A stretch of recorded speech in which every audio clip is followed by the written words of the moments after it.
When we planned the camping trip, it was supposed to be just a fun weekend getaway, nothing more. Just me, my girlfriend Mia, and our two best friends, Sam and Lucas. We wanted to escape the city noise, hike a little, and relax by the fire under the stars. But what happened at that campsite? It's something I still can't explain, and even now I'm not sure if I believe it myself. We arrived at the campsite on a Friday afternoon. The place was perfect, isolated, quiet, with a small lake nearby. It felt like we had the whole forest to ourselves. After setting up our tents, we decided to explore a bit before it got dark. That's when we found it, the old abandoned campsite. It wasn't far from our spot, just a short walk through the trees. At first, we didn't think much of it. There were two tents, or what was left of them, and some scattered belongings, a backpack, a couple of shoes, and some empty food cans. But as we got closer, I started to notice the details. The tents were ripped, not just old or weathered, but torn apart like something, or someone, had been in a hurry to leave. The ground was a mess, with dark stains here and there. Lucas joked about it being some bear attack site, but his voice sounded unsure, like he didn't believe his own words. Mia looked at me with wide eyes, and I tried to stay calm for her sake. "It's probably just old," I said, trying to convince both of us. "Let's just go back to our spot."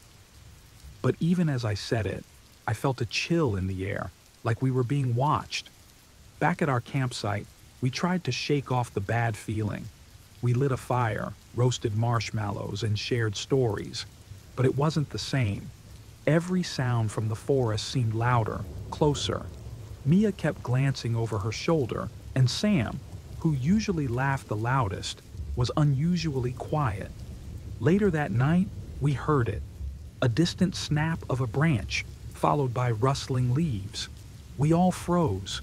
It could have been an animal, maybe a deer, but it didn't sound right. It was too deliberate, too human. I grabbed my phone to check the time and realized there was no signal. Nothing. That's when I started to feel real fear. We were cut off, miles from the nearest town, with no way to contact anyone. We decided to leave first thing in the morning, but when we tried to start the car, it wouldn't start. The engine was dead, completely lifeless. Lucas checked under the hood, but he couldn't figure out what was wrong. Panic started to set in, and we all began talking at once, trying to come up with a plan. That's when we noticed the trees. The trails we used to get there were blocked, big trees lying across the paths like they had fallen during the night. But they weren't there before. Someone, or something, had put them there. Mia started crying, and Sam tried to calm her down, but we were all scared. We were trapped, and the feeling of being watched was back, stronger than ever. We decided to split up and look for another way out. Lucas and I went one way, while Mia and Sam went the other. We agreed to meet back at the campsite in an hour. As Lucas and I walked through the trees, I kept hearing noises, footsteps, twigs snapping, rustling leaves. But every time I turned around, there was nothing. No one. We found fresh footprints in the dirt, too big to be ours, but we didn't see anyone. The more we searched, the more we realized there was no way out. Every path was blocked, and the feeling of being hunted was getting stronger. When we got back to the campsite, Mia and Sam weren't there. We waited, but they never showed up.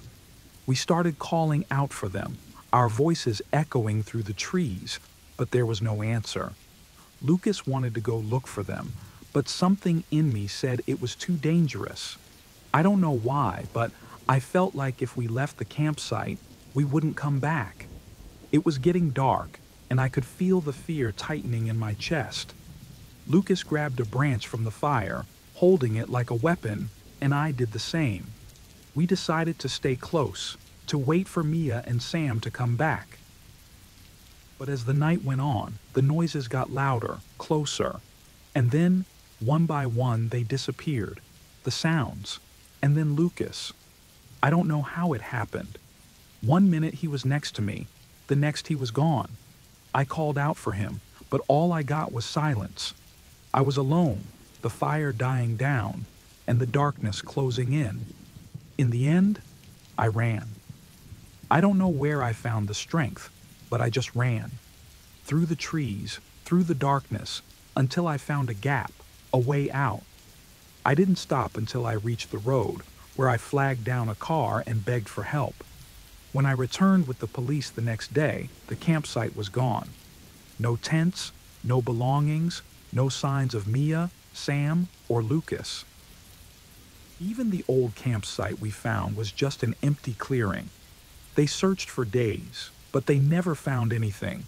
No tracks, no bodies, nothing. Sometimes I wonder if it really happened, or if my mind made it all up. But I can't forget the fear, the feeling of being watched. I don't go camping anymore. I don't go into the woods, because somewhere out there, something is still watching. And I know, deep down, that it's only a matter of time before it finds me again.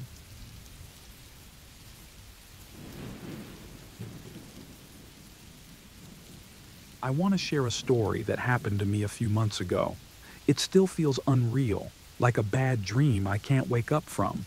But it happened. I know it did.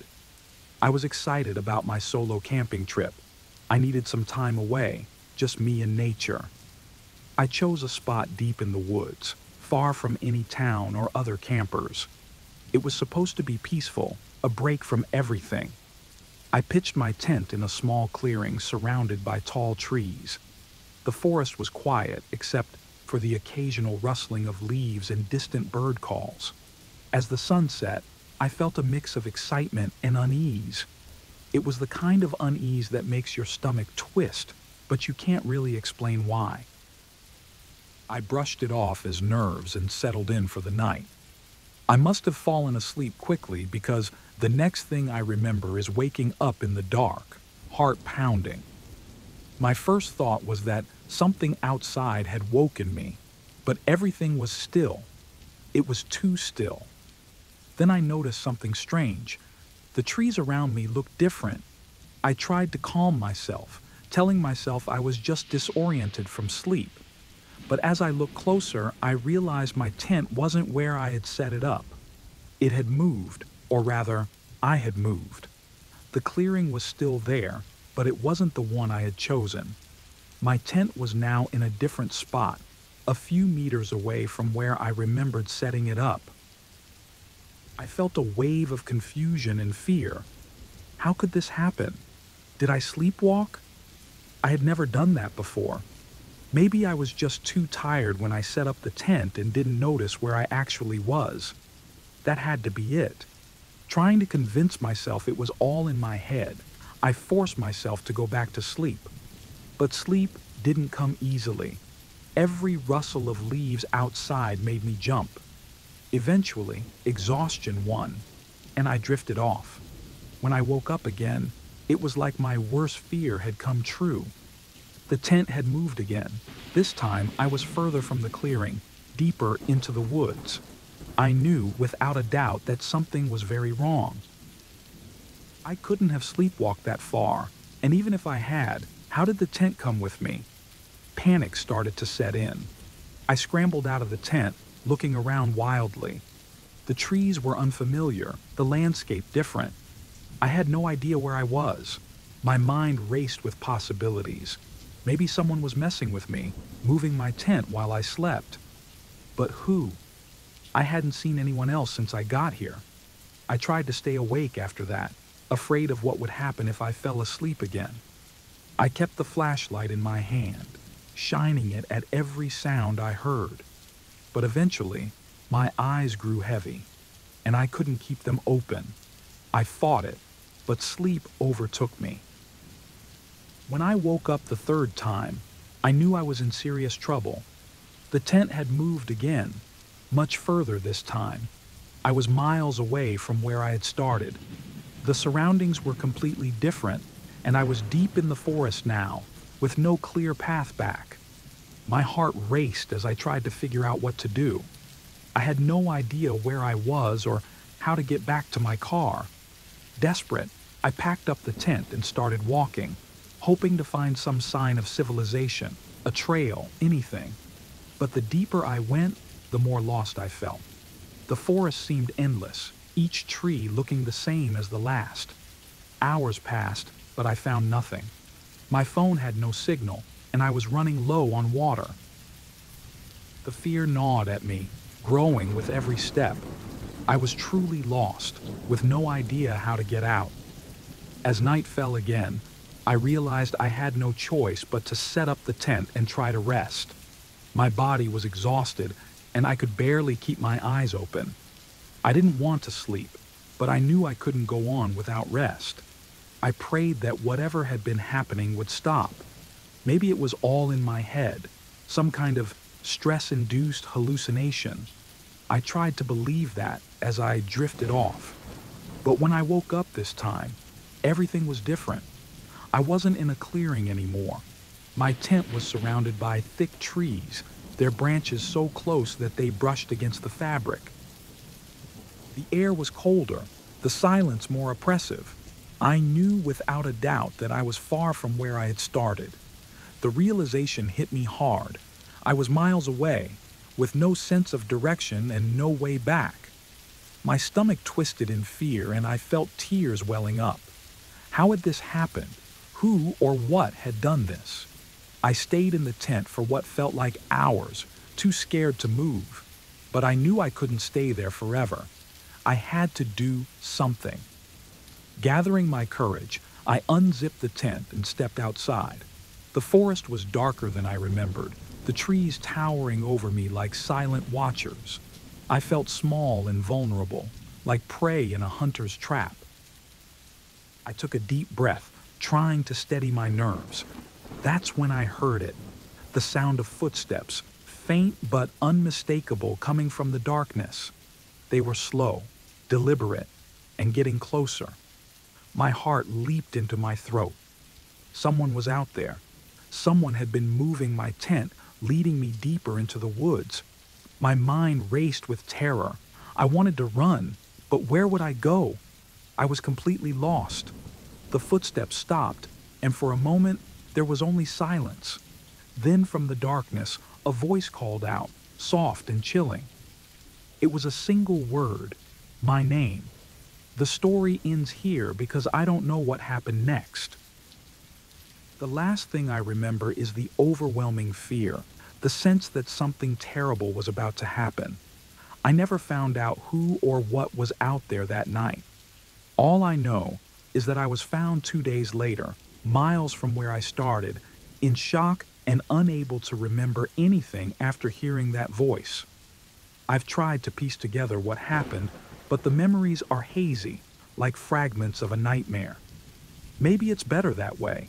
Some things are too terrifying to fully understand.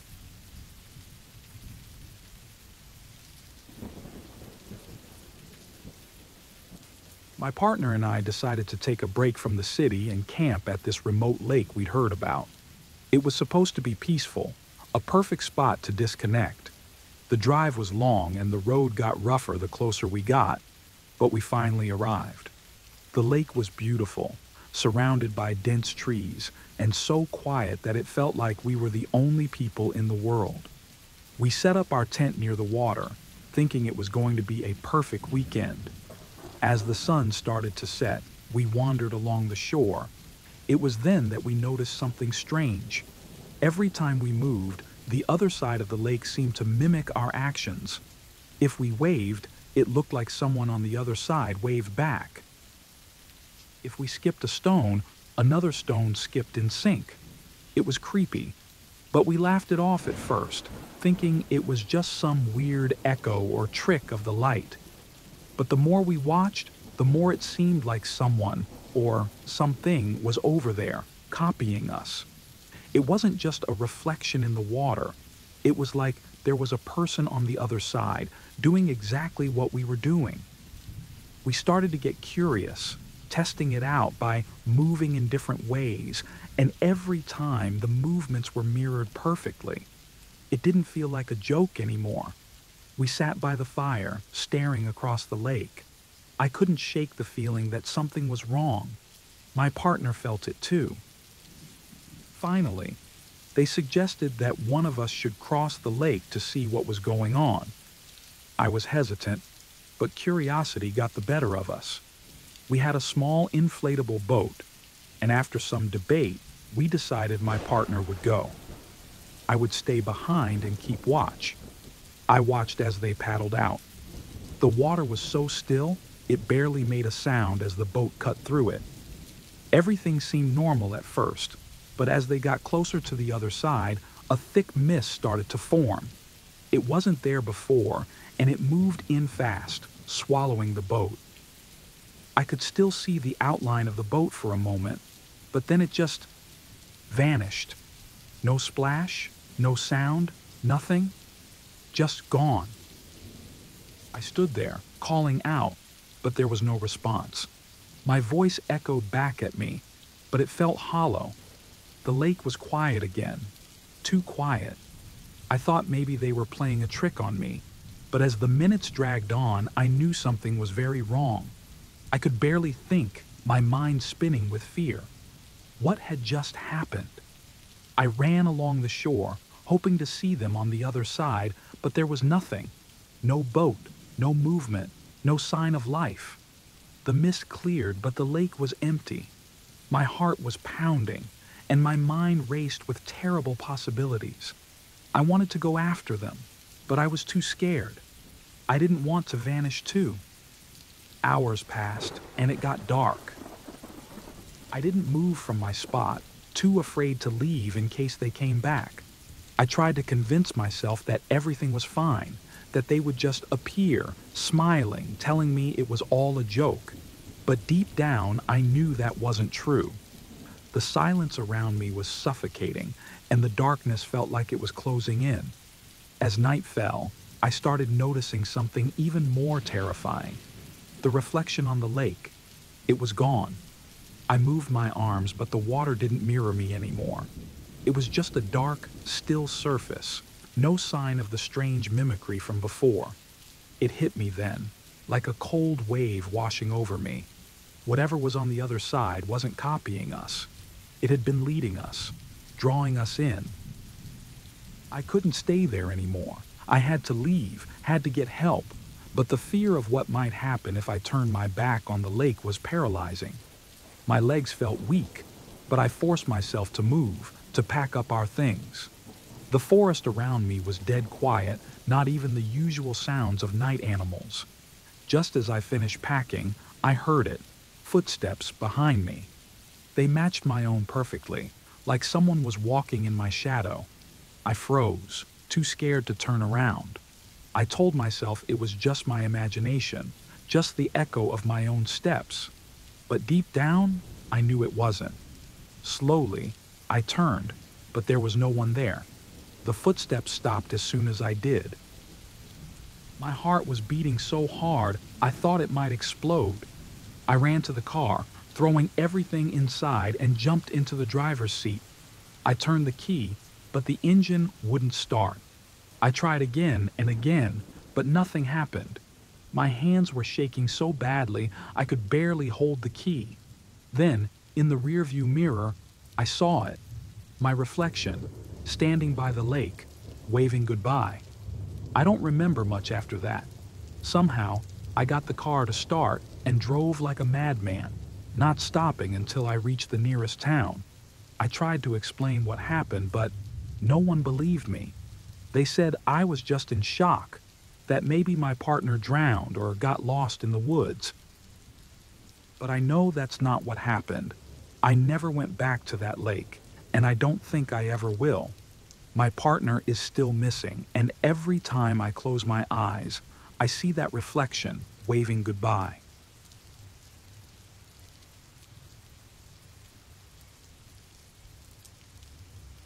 We were deep into the woods, way off any marked trail, the kind of place where you feel truly alone. That's what we wanted, an adventure far from crowded paths, away from the noise of the world. There were 4 of us, me, Josh, Emily, and Carlos. We were all experienced hikers, so a little extra challenge didn't scare us. We were confident, maybe a bit too much. It was around late afternoon when we found the campsite. Hidden in a small clearing surrounded by thick trees, it looked like it hadn't been used in a while, yet still felt recent somehow. The tents were old with faded colors, but there was no dust, no signs of being abandoned for long. We looked at each other, puzzled. It felt wrong, but none of us said anything. We started poking around, curiosity getting the best of us. Inside one of the tents, there was a sleeping bag, unzipped as if someone had just left it. A small backpack was lying in the corner, but when we checked, it was empty. By the fire pit, there were ashes, still warm, and some half-burnt wood. A few canned goods were scattered around, unopened. It was like the people here had left in a hurry, but where did they go? The sun was beginning to set, and the idea of walking back in the dark wasn't appealing. Josh suggested we camp nearby, just for the night, so we could continue our hike in the morning. The rest of us agreed, though something about the place made me uneasy. I couldn't shake the feeling that we were intruding. We set up our tents a little distance away from the old campsite, just close enough to keep an eye on it. Dinner was quiet. We didn't talk much, each of us lost in our thoughts. The woods were peaceful, but it was the kind of peace that felt unnatural, forced. I kept glancing back at the abandoned tents, wondering who had been there before us. Night came quickly, and with it, the silence grew heavier. The only sounds were the occasional crack of a branch or rustle of leaves, typical forest noises. We were sitting around our fire when we heard it, a faint voice somewhere in the distance. At first, we didn't think much of it. Maybe it was another group of campers, though we hadn't seen anyone all day. The voice came again, a little closer this time, but still indistinct.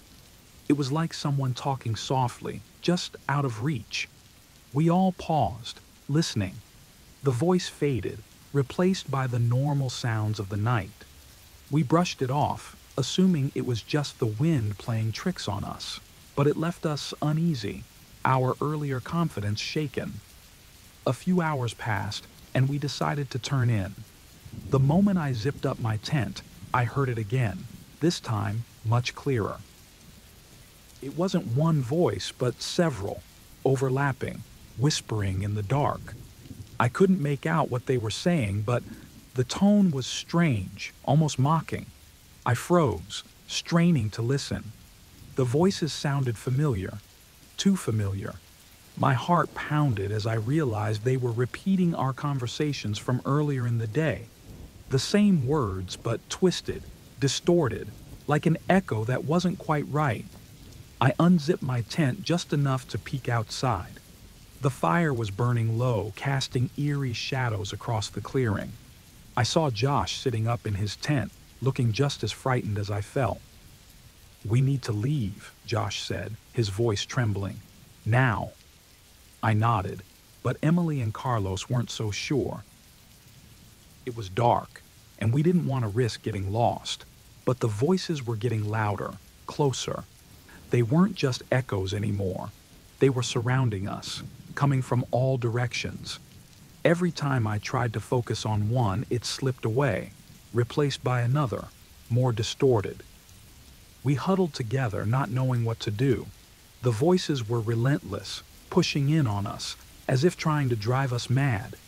Shadows flickered at the edge of the firelight, moving too fast, too deliberately, like something was out there, watching us, playing with us. "Did you see that?" Carlos whispered, pointing into the trees. I followed his gaze but saw nothing, just darkness. But the feeling of being watched was overwhelming. We decided to make a break for it, hoping to find the main trail. We packed up in a rush, barely able to think straight, and started walking, keeping close together.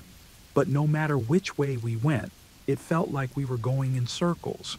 The trees all looked the same, the path never changed, and the voices kept following us, taunting us. Panic set in. We were lost, trapped in this nightmare with no way out. Hours passed, but it felt like days. The forest seemed endless. The voices never stopped. I was exhausted, every step harder than the last. Just when I thought we couldn't take it anymore, the voices suddenly went silent.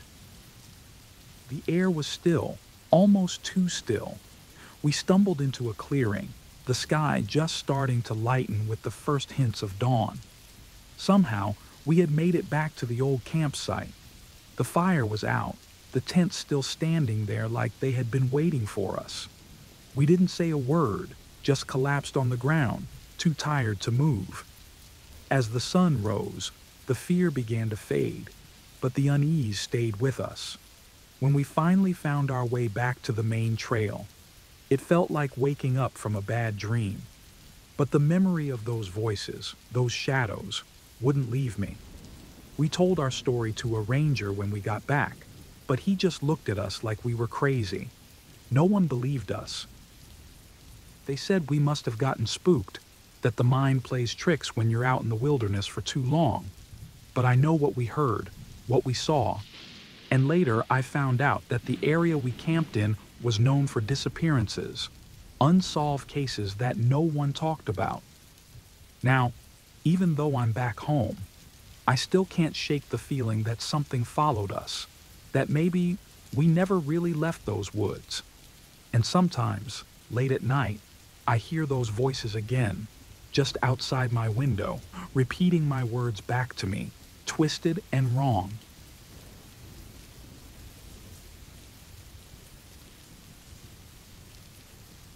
We wanted a break, just a quiet weekend away from everything. My wife, our 2 kids, and I had been under a lot of stress lately. Work, school, the usual. So we decided to go camping. It wasn't the first time we'd done this, but it was the first time in this forest.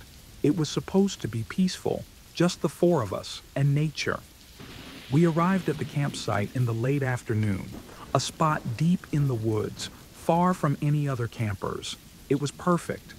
We set up our tent, built a fire, and cooked dinner.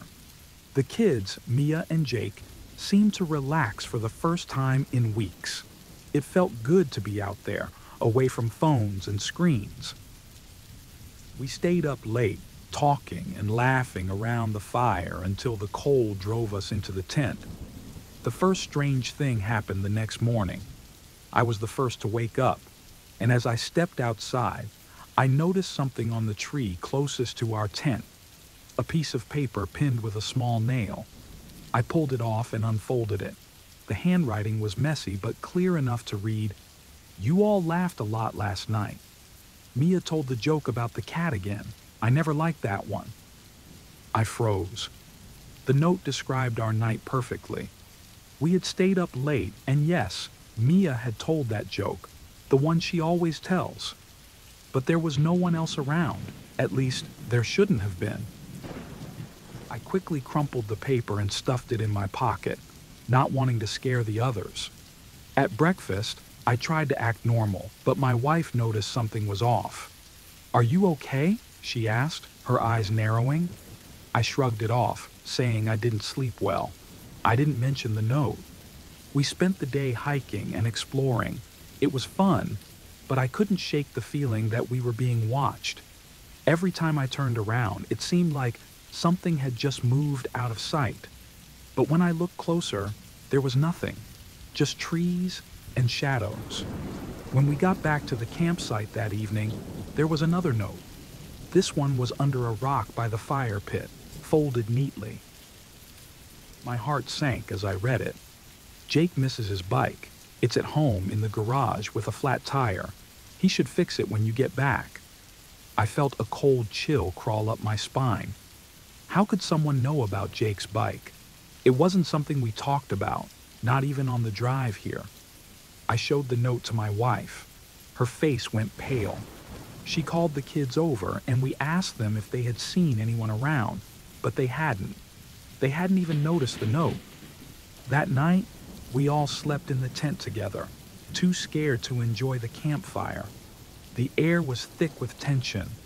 I kept my flashlight close, flicking it on every time I heard a rustle outside. But the forest was quiet, too quiet. The next morning, I found another note, this time inside our tent. It was on my sleeping bag when I woke up. "You're scared now. You should be. You don't know what's coming." I couldn't hide it anymore. I showed the note to everyone. The kids were terrified. My wife was angry, demanding we pack up and leave right away. But as we started to pack, we noticed something horrifying. Jake was missing. Panic set in. We called his name, searched the campsite, and even ran down the trail we had hiked the day before. Nothing. It was like he had vanished. Then I found the final note. It was stuck to a tree, higher up, where only an adult could reach. "Jake is safe. Look for the red scarf." Jake had a red scarf. He loved it, always wearing it when it was cold. We hadn't brought it on the trip, but we had seen it just before we left, hanging on a hook by the door at home. My wife started crying, and I felt sick to my stomach. How could this person know so much about us? We searched the area, and eventually, we found Jake, huddled under a tree, his red scarf tied around his neck. He was shaken, but unharmed. He said he had woken up in the middle of the night and felt like he needed to go outside. That's when someone grabbed him and covered his mouth. He couldn't remember much after that, just that he woke up alone in the woods. Near where we found him, we discovered something worse, a small shelter hidden behind some bushes. Inside were more notes, dozens of them, all describing our family in detail. There were photos too, taken from a distance, showing us at home, on the street, and even in our backyard.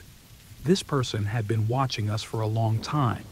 We packed up and left immediately, driving straight to the nearest town to report everything to the police. They took it seriously, but in the end, there wasn't much they could do. They didn't find anyone in the forest, and the shelter was empty by the time they got there. The notes and photos were gone too. A week later, we got a letter in the mail. It was handwritten, just like the notes at the campsite. "I'm still watching." We never went camping again. We moved to a new house, far away from the forest, but the fear stayed with us. We put up security cameras, locked the doors and windows every night, but it didn't help. Every time I walk by a tree or a dark corner, I wonder if someone is there, watching, waiting. The feeling never goes away.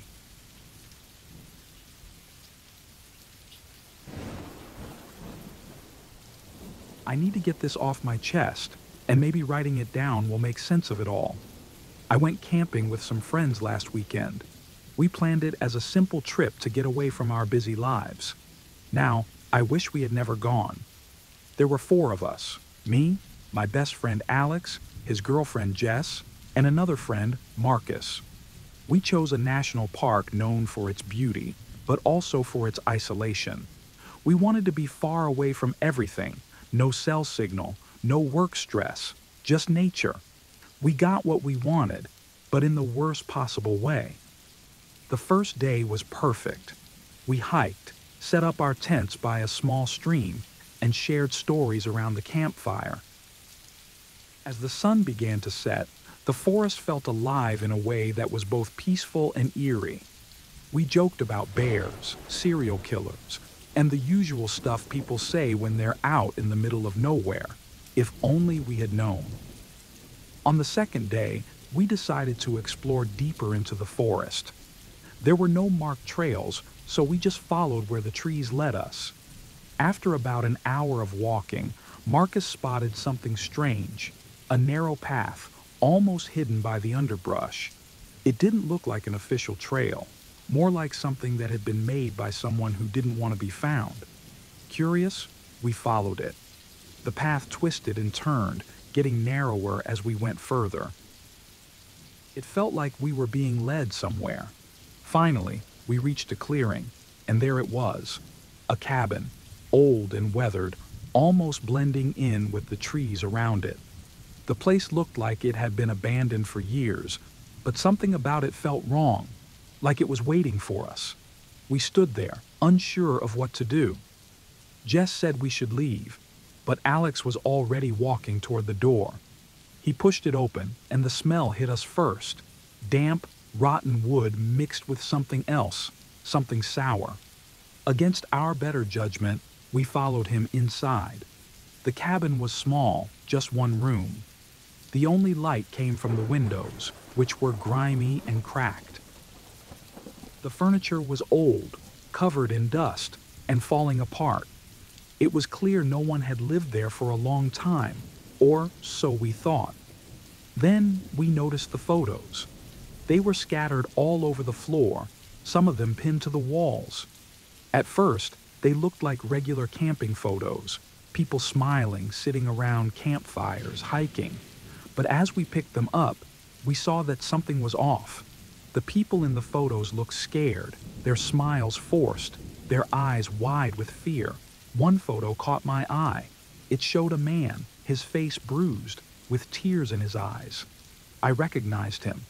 I had seen his face on a missing persons poster in the park's visitor center when we first arrived. My heart dropped. I wasn't the only one who recognized him.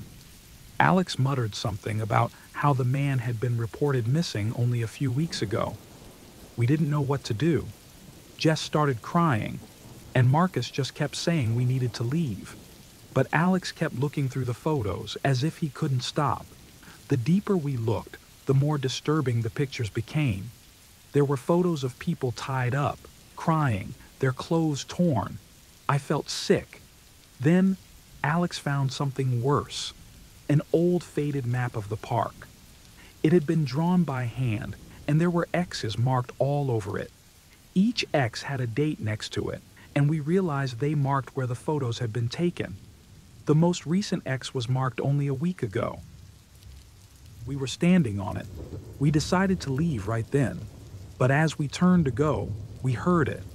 Footsteps outside the cabin. They were slow, deliberate, like someone was taking their time. We froze, our eyes darting to the windows, but we couldn't see anything outside. Whoever it was, they knew we were inside. We waited, hoping the footsteps would go away. But they didn't. Instead, they moved closer to the door. Then, we heard the handle turn. Panic set in, and we bolted for the back window, climbing out one by one. We didn't stop to see who or what was trying to get inside. We just ran. The forest, which had seemed so peaceful before, now felt like a trap. The trees closed in on us, their branches grabbing at our clothes, slowing us down. We couldn't find the path we had come on. Everything looked the same, and it was like the forest was deliberately confusing us. We ran until our lungs burned, and our legs felt like they would give out. Finally, we stopped to catch our breath, thinking we had lost whoever was following us. But then we heard it again, those same slow, deliberate footsteps. This time, they were all around us, echoing through the trees. We were being hunted. We didn't know what to do. Marcus suggested we split up, thinking it might confuse whoever was following us. We were too scared to argue. Jess and Alex went one way, and Marcus and I went another. We agreed to meet back at the camp if we could find our way. Marcus and I ran, not knowing where we were going. We just wanted to get away. But then, I realized something. I couldn't hear Marcus anymore. I turned around and he was gone. I called his name, but there was no answer, just the sound of those footsteps getting closer. I ran back to the camp alone. By some miracle, I found it, but Jess and Alex weren't there. I waited, but they never came. That night, I sat by the fire, too scared to sleep. I kept hearing noises in the woods, twigs snapping, leaves rustling, and I knew someone was out there, watching me. The next morning, I found it. A new photo pinned to the tree by our camp. It was of Marcus, his face pale and eyes wide with fear. I grabbed my things and ran, not caring which direction I went. I just wanted to get away. I don't know how I made it out of the park, but I did. I told the police everything, but they didn't believe me. They think my friends just got lost. But I know what happened. I'm sure that cabin owner is still out there, watching, waiting for his next victim. And I know that somewhere there's a new photo with my face on it.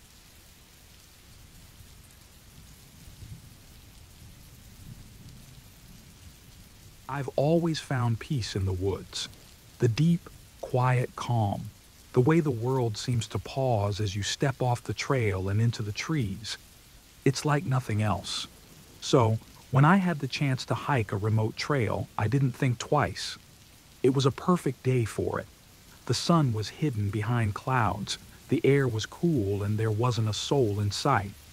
The trail was rough, barely visible in some places, and the trees were thick, their branches reaching out like twisted arms. The deeper I went, the more isolated I felt. It was the kind of solitude I craved. No noise, no people, just me and the forest. I don't know how long I walked before I saw him. He was lying just off the trail, his clothes torn, blood smeared across his face. I froze, my heart pounding. He looked like he'd been attacked, but by what? Or who? I approached slowly, keeping my distance. "Are you okay?" I asked, my voice shaky. He didn't respond at first, just groaned and tried to sit up. I took a few more steps closer, but still kept a safe distance. I couldn't see anyone else around, and it was so quiet that the only sound was the wind in the trees. Finally, he looked up at me, his eyes wide with fear. "Help me," he gasped, clutching his side. "There's someone out here. They attacked me." I should have run right then. I should have turned around and gotten the hell out of there, but I didn't. I moved closer, trying to figure out how badly he was hurt. He was bleeding from a cut on his side, and his leg looked like it might be broken. He was in rough shape, but he was still conscious, still able to speak. "What happened?" I asked, kneeling next to him. "Who did this to you?" He shook his head, his breathing ragged. "I don't know. I didn't see them. They just came out of nowhere." I didn't know what to do. I wasn't a doctor, and we were miles away from any help, but I couldn't just leave him there. I decided to try and help him walk, maybe get him back to the main trail where we might find someone else. As I helped him up, something about his story started to bother me. He was too calm. His wounds looked serious, but he wasn't panicking. He wasn't even in as much pain as I expected. And then there were his eyes, cold and calculating.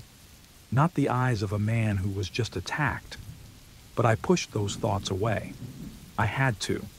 I was already in it too deep, and I couldn't just walk away now. We started moving, him leaning heavily on me. It was slow going, and with every step, the unease in my gut grew stronger.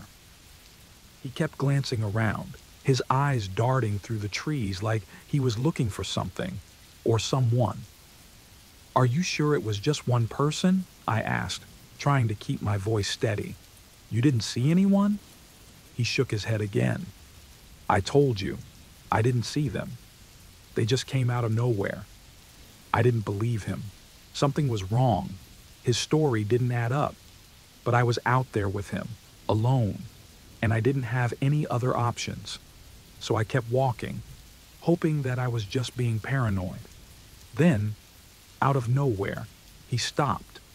His grip on my shoulder tightened, and he turned to look at me with those cold eyes.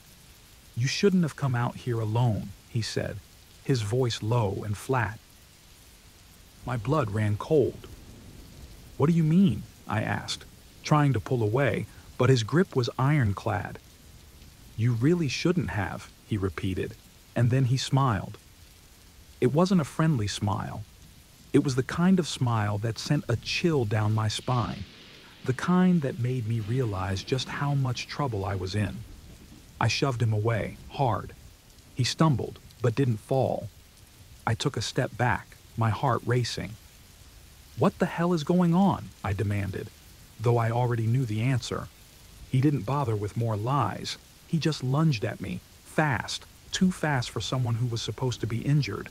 I barely had time to react, but instinct kicked in, and I dodged, turning and running as fast as I could. The woods, once so peaceful, now felt like a maze designed to trap me. I could hear him crashing through the underbrush behind me, getting closer with every step. I ran blindly, branches whipping at my face, my breath coming in ragged gasps. I don't know how long I ran. It felt like hours, though it was probably only minutes. I could feel him gaining on me, his footsteps growing louder, and I knew I couldn't keep this up much longer. But then, just as I thought he was going to catch me, I saw a break in the trees ahead. I burst through, finding myself on a narrow ridge overlooking a steep drop. I skidded to a stop, my chest heaving, as I turned to face him. He was right behind me, a wild look in his eyes.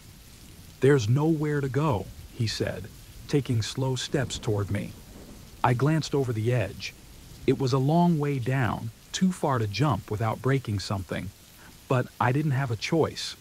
It was either jump or face whatever he had planned for me. So I jumped.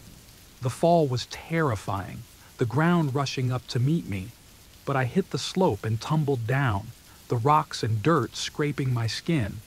When I finally stopped, I was bruised and bloody, but alive.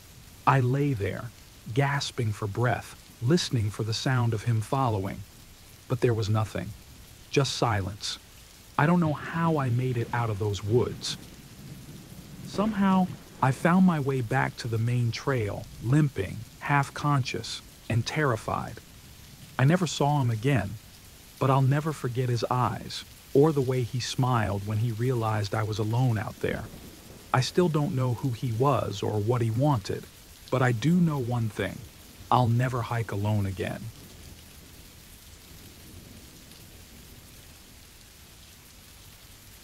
I still remember the weekend trip like it was yesterday, though I wish I could forget.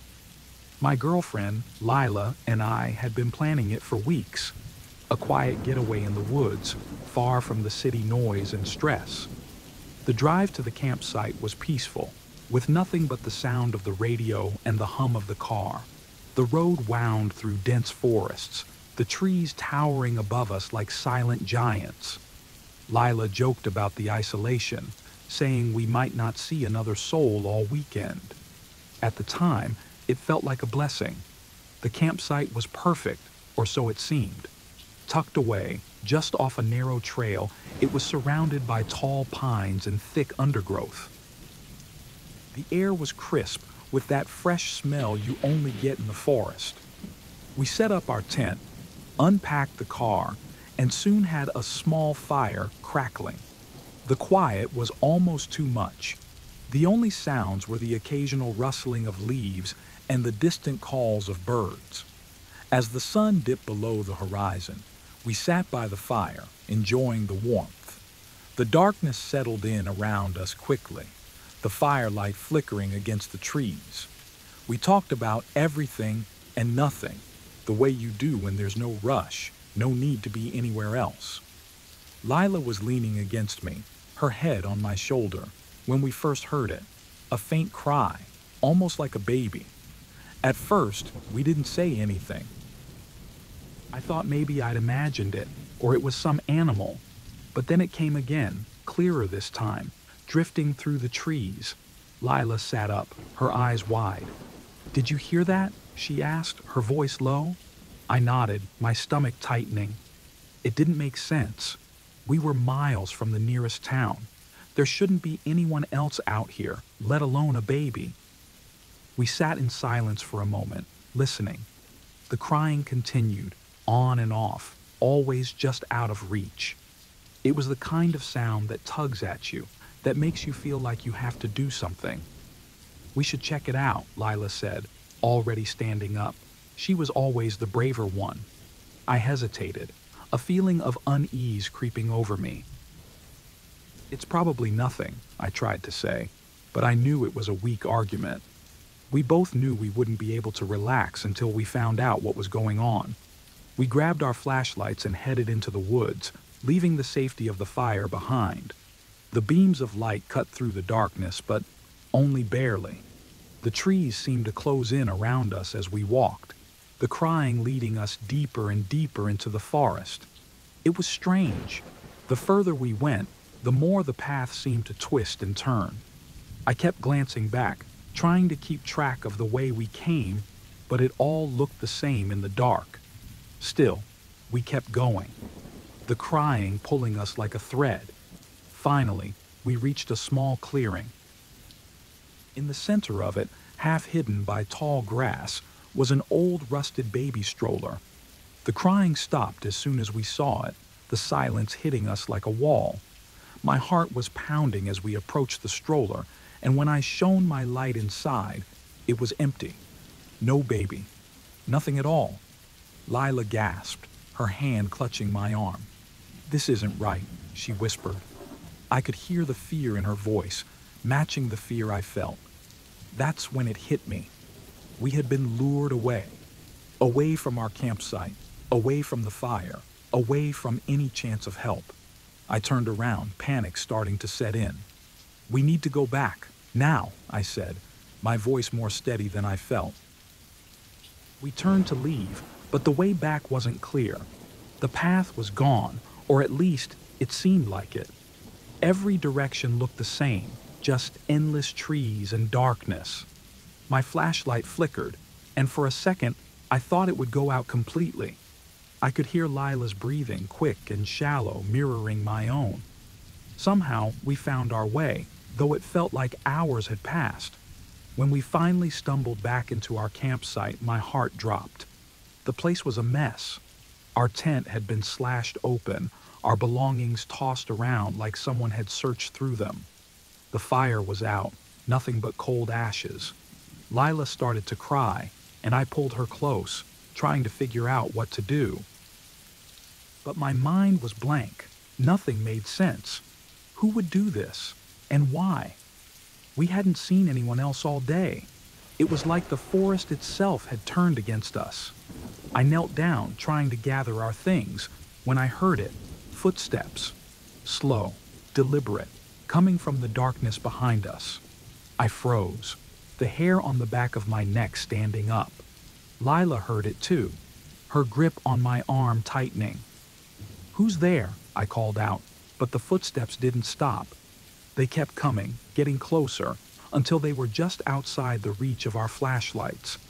I spun around, pointing the light, but there was nothing. No one. Just the trees, standing silent and still. But I could feel it. Someone was there, watching us. I didn't wait to find out who or what it was. I grabbed Lila's hand and we ran. We ran through the woods, tripping over roots and branches, not caring about the direction, just needing to get away. The footsteps followed us, always just behind, never catching up, but never falling behind. I don't remember how long we ran or when we finally stopped. Somehow, we made it back to the car, our breaths ragged, bodies shaking. We didn't speak as we drove away, the forest fading into the distance. Even now, I can't explain what happened that night. We never went back, and I don't think we ever will. But sometimes when it's quiet and dark, I still hear those footsteps following me just out of sight, and I wonder if they'll ever stop.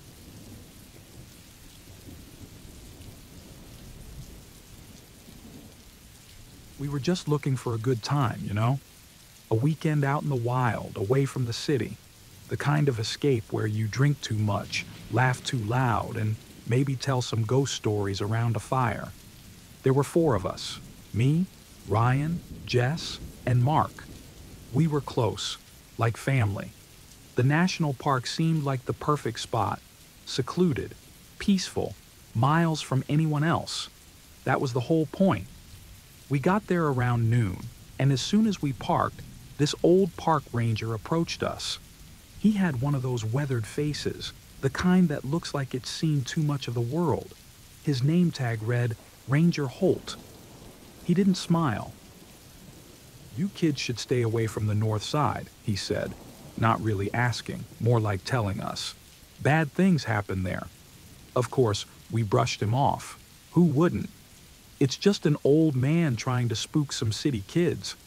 We thanked him, maybe a bit too quickly, and headed straight in the direction he warned us against. The hike up was nothing special. Tall trees, cool breeze, the usual. We found a clearing by late afternoon and set up camp. I remember Jess commenting on how quiet it was.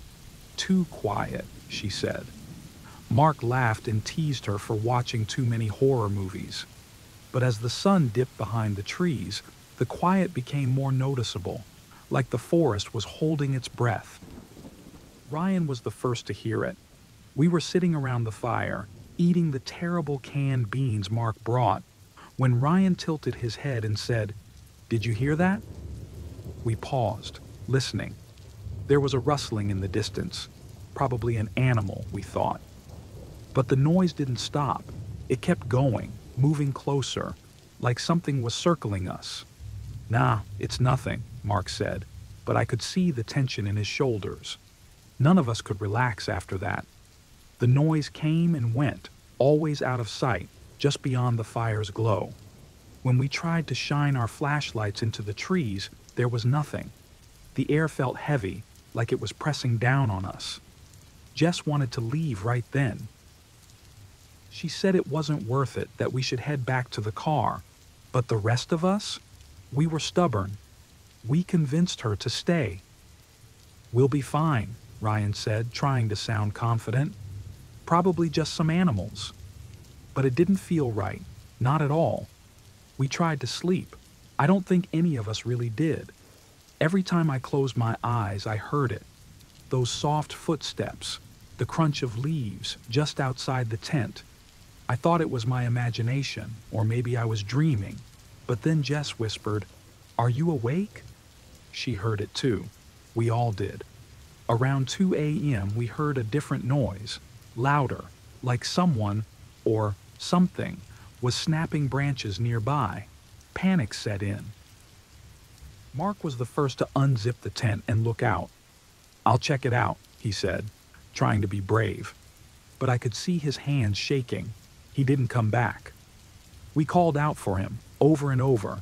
Nothing. The forest swallowed our voices. That's when we knew we had to get out. Jess was crying, Ryan was swearing, and I just felt this cold, sinking dread. We grabbed whatever we could carry and bolted. No one even cared about the tents or the fire.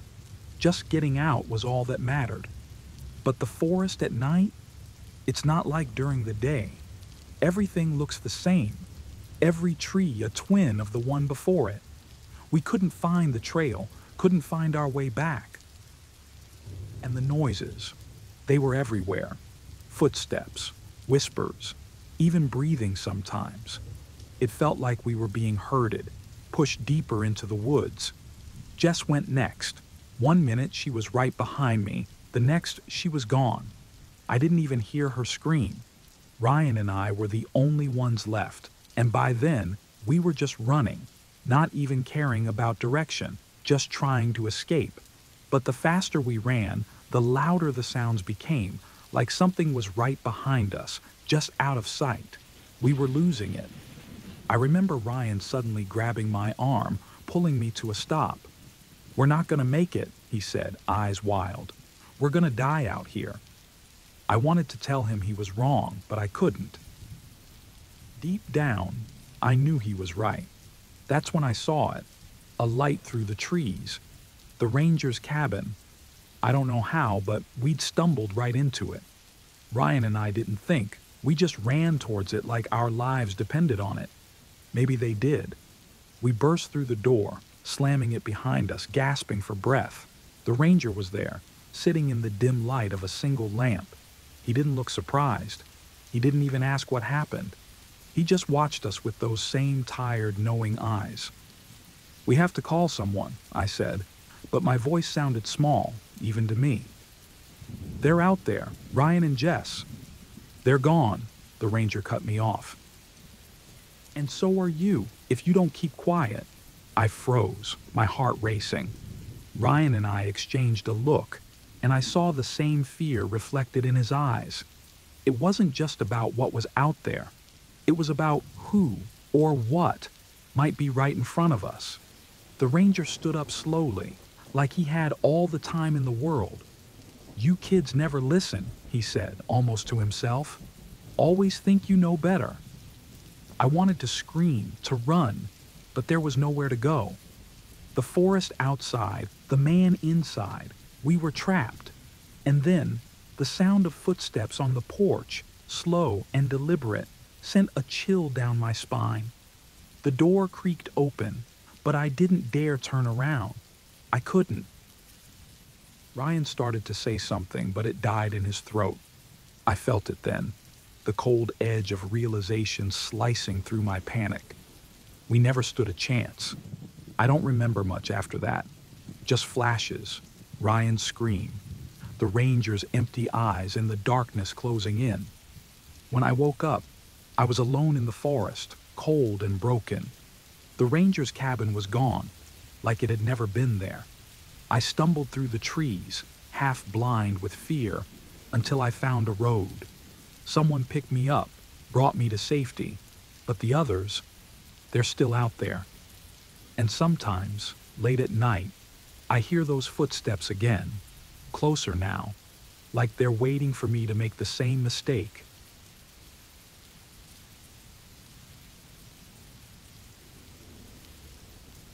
I wanted to get away, just for a little while, to a place where my phone wouldn't buzz and I wouldn't hear cars passing by. So, I found this secluded camping spot tucked away in the forest, miles from the nearest town. It seemed perfect.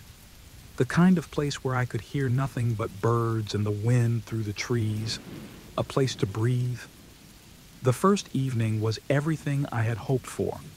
I set up my tent, built a small fire, and watched the sky turn dark as the stars came out one by one. The silence was heavy, but in a good way, like the forest was wrapping me in a blanket of quiet. I felt safe there, even though I was all alone. But that feeling didn't last. The next morning, something felt off. When I unzipped my tent and stepped out, I saw that my campsite wasn't the way I left it. My backpack, which I had carefully placed by the entrance of the tent, was now on the other side, as if someone had moved it. My food supplies were scattered around, but nothing seemed to be missing. It crossed my mind that maybe an animal had gotten curious, but the way everything was moved didn't feel like something an animal would do. It felt too deliberate. And then I found the note. It was sitting right on top of my backpack, a small piece of paper with words scribbled in a shaky hand. "I see you." My first thought was that it was some kind of joke, maybe from another camper who had wandered too close. But when I looked around, I realized just how alone I was. The trees stretched out for miles in every direction, and I hadn't seen or heard anyone since I got there. The feeling of being watched crept over me like a shadow. I tried to shake it off, telling myself that it was probably nothing. Maybe it had been left behind by someone else who camped here before me, and I just hadn't noticed it until now. I gathered my things, trying to ignore the way my hands were trembling, and decided to stay for the rest of the day. I was here to relax, and I wasn't going to let a stupid piece of paper ruin that. But I couldn't relax. Every sound in the forest seemed louder. Every movement in the bushes made me jump. I started to feel like I wasn't alone, that someone was out there, hiding, watching me.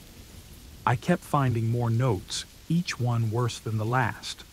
They were hidden in my things, in my food bag, under my tent, even inside my shoe. Each one felt like a slap to the face, a reminder that I wasn't as alone as I thought. "You're not safe. I'm getting closer. I know who you are." How did they know who I was? My name wasn't on anything, and I hadn't told anyone where I was going. The more I thought about it, the more I started to panic.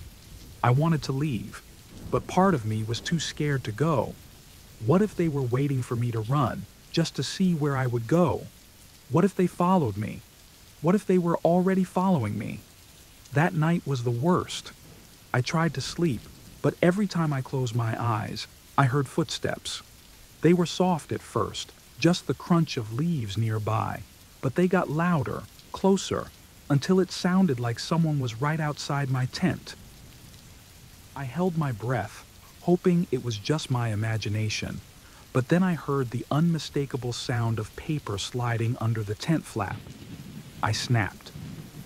Grabbing my flashlight and a knife, I burst out of the tent, ready to confront whoever was out there. But when I shone the light into the trees, I saw nothing. The forest was empty, still, but the feeling of being watched was stronger than ever, and I couldn't shake the terror building inside me. I had to get out of there. I packed up as fast as I could, barely able to see in the dark, my hands shaking so much I could hardly tie the straps of my backpack. As I stumbled to my car, I could feel eyes on me, like someone was watching from the shadows, enjoying my fear.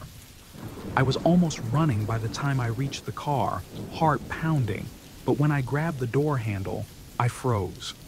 There was a final note, taped right there on the driver's side door. The words on it made my blood run cold. I was closer than you think. I don't know how I managed to drive away without crashing.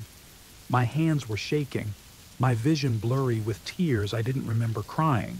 I just kept driving, trying to put as much distance between me and that place as possible.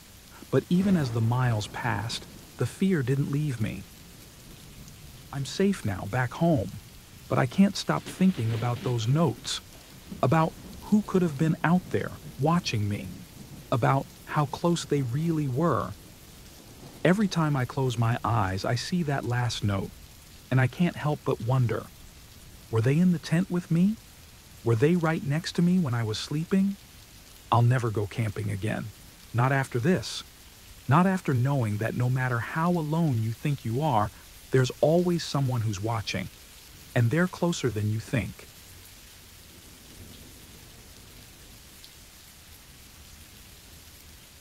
I still can't believe how everything went so wrong so quickly.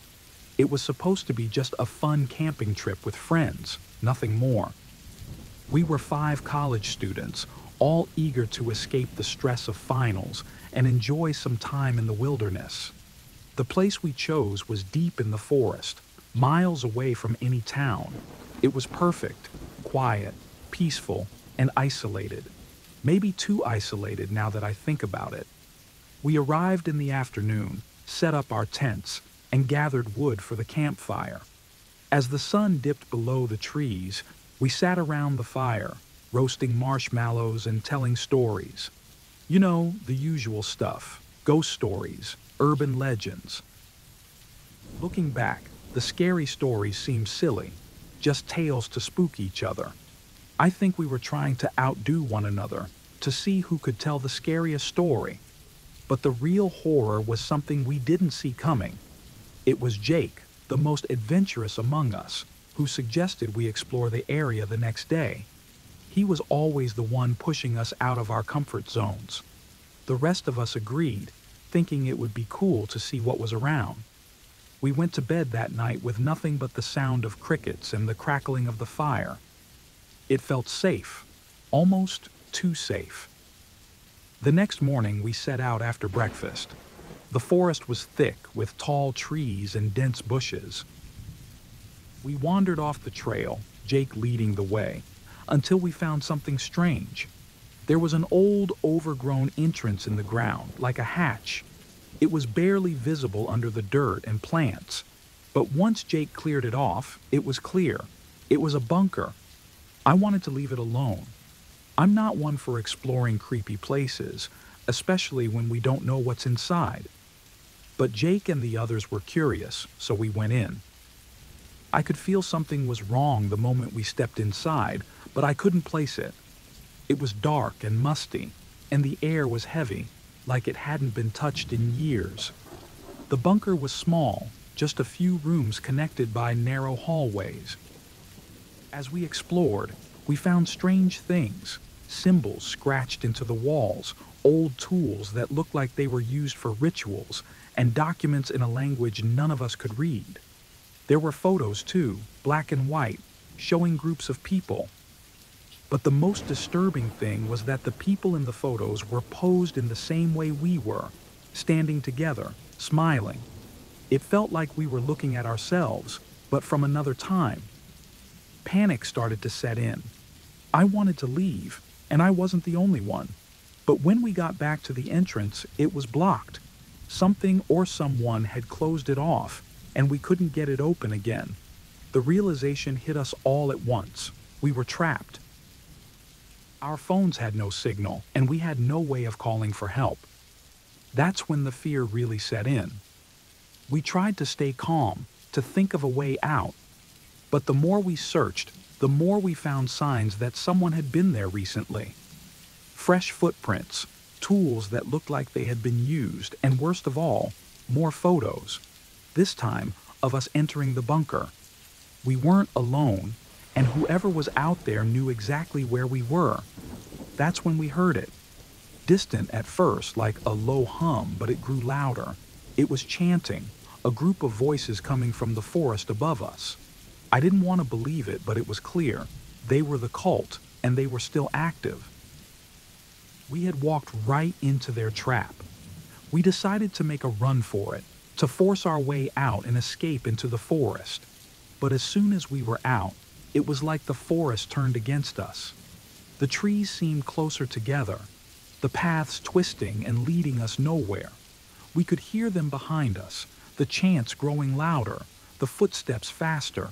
Every time we thought we were getting away, we found ourselves deeper in the woods with no way out. Panic turned to chaos. We started arguing, blaming each other, and making stupid decisions. Jake, who had led us into this mess, was the first to snap.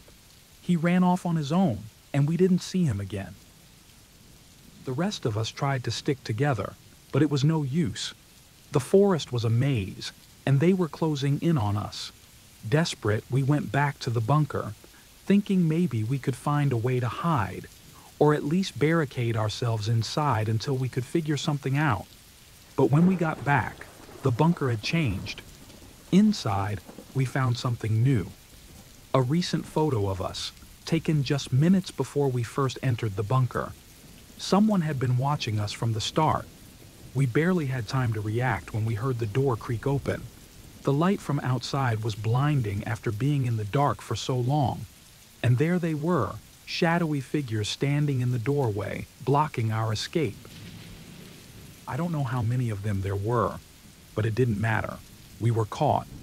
And now, as I write this, I can hear them getting closer. I don't know what will happen to us, but I have a feeling it won't be good. If anyone finds this, just know. We didn't mean to disturb them. We were just college students on a camping trip, and now we're part of something we don't understand. Please, if you ever find a hidden bunker in the woods, leave it alone. Don't make the same mistake we did.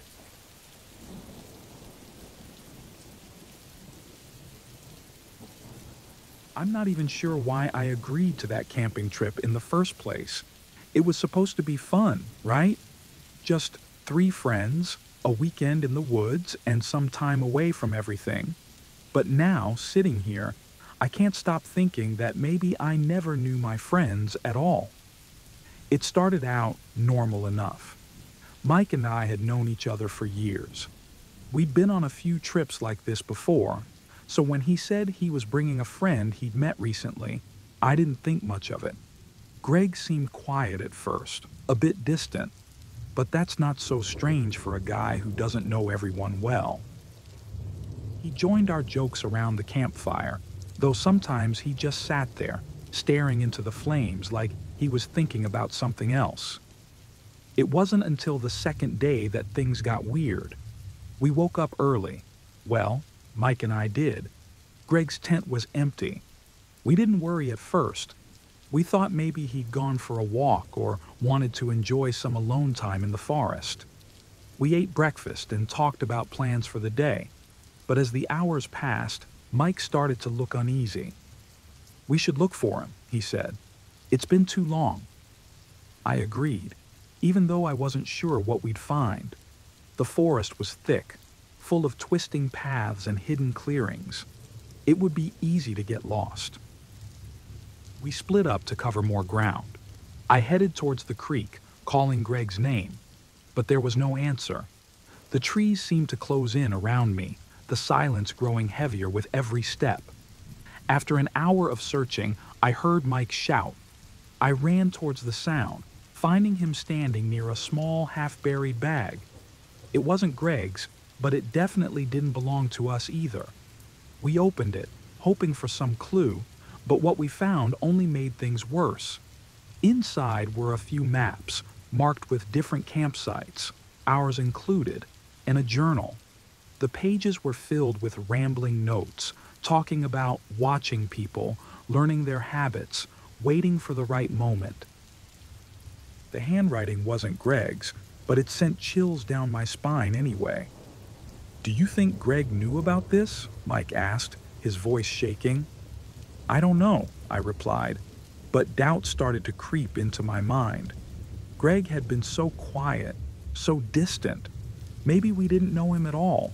Maybe he wasn't even who he said he was. We decided to head back to camp and think about what to do next. But as we walked, everything felt wrong. Every rustle of leaves, every snap of a twig made me jump. The trees that had seemed peaceful before now felt like they were hiding something, or someone. Back at camp, we tried to figure out our next move. "We need to get out of here," Mike said. I nodded, but a part of me wondered if it was already too late. As we packed up, I noticed that Greg's stuff was still there. His bag, his clothes, even his phone. It didn't make sense. If he'd left on his own, why wouldn't he take anything with him? The sun was starting to set as we made our way back to the car. The forest seemed darker than before, the path harder to follow. And then, as we got closer to where we'd parked, I heard something.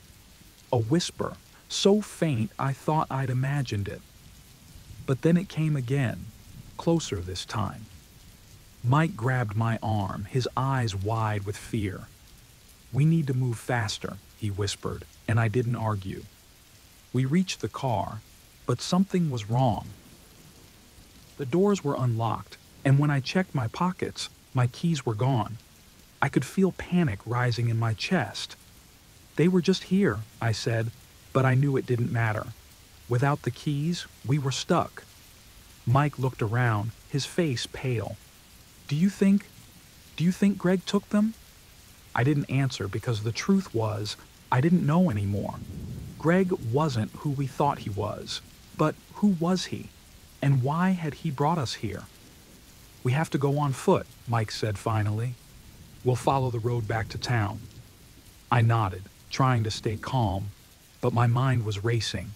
Every shadow seemed to move, every sound felt like a threat. We started walking, but we hadn't gone far when I felt something, a presence behind us. I turned, and there he was, standing at the edge of the trees, just watching us. "Greg?" Mike called out, but there was no response. He just stood there, not moving, not speaking. There was something in his eyes that I didn't like, something that made my stomach twist. And then, slowly, he stepped forward. I wanted to run, but my feet wouldn't move. My mind was screaming at me to do something, but I was frozen, caught in the horror of the moment. Greg, or whoever he really was, kept coming closer until he was right in front of us. He didn't say a word, but his expression was enough to tell me everything I needed to know. The look in his eyes wasn't the look of a friend. It was something colder, something that made me realize we were never meant to leave these woods. The story doesn't end here, but I don't think I can explain what happened next. Some things are better left unsaid, especially when I'm not sure how much of it was real. All I know is that I got out of those woods, but sometimes, when I close my eyes, I can still see Greg standing there, watching me, waiting.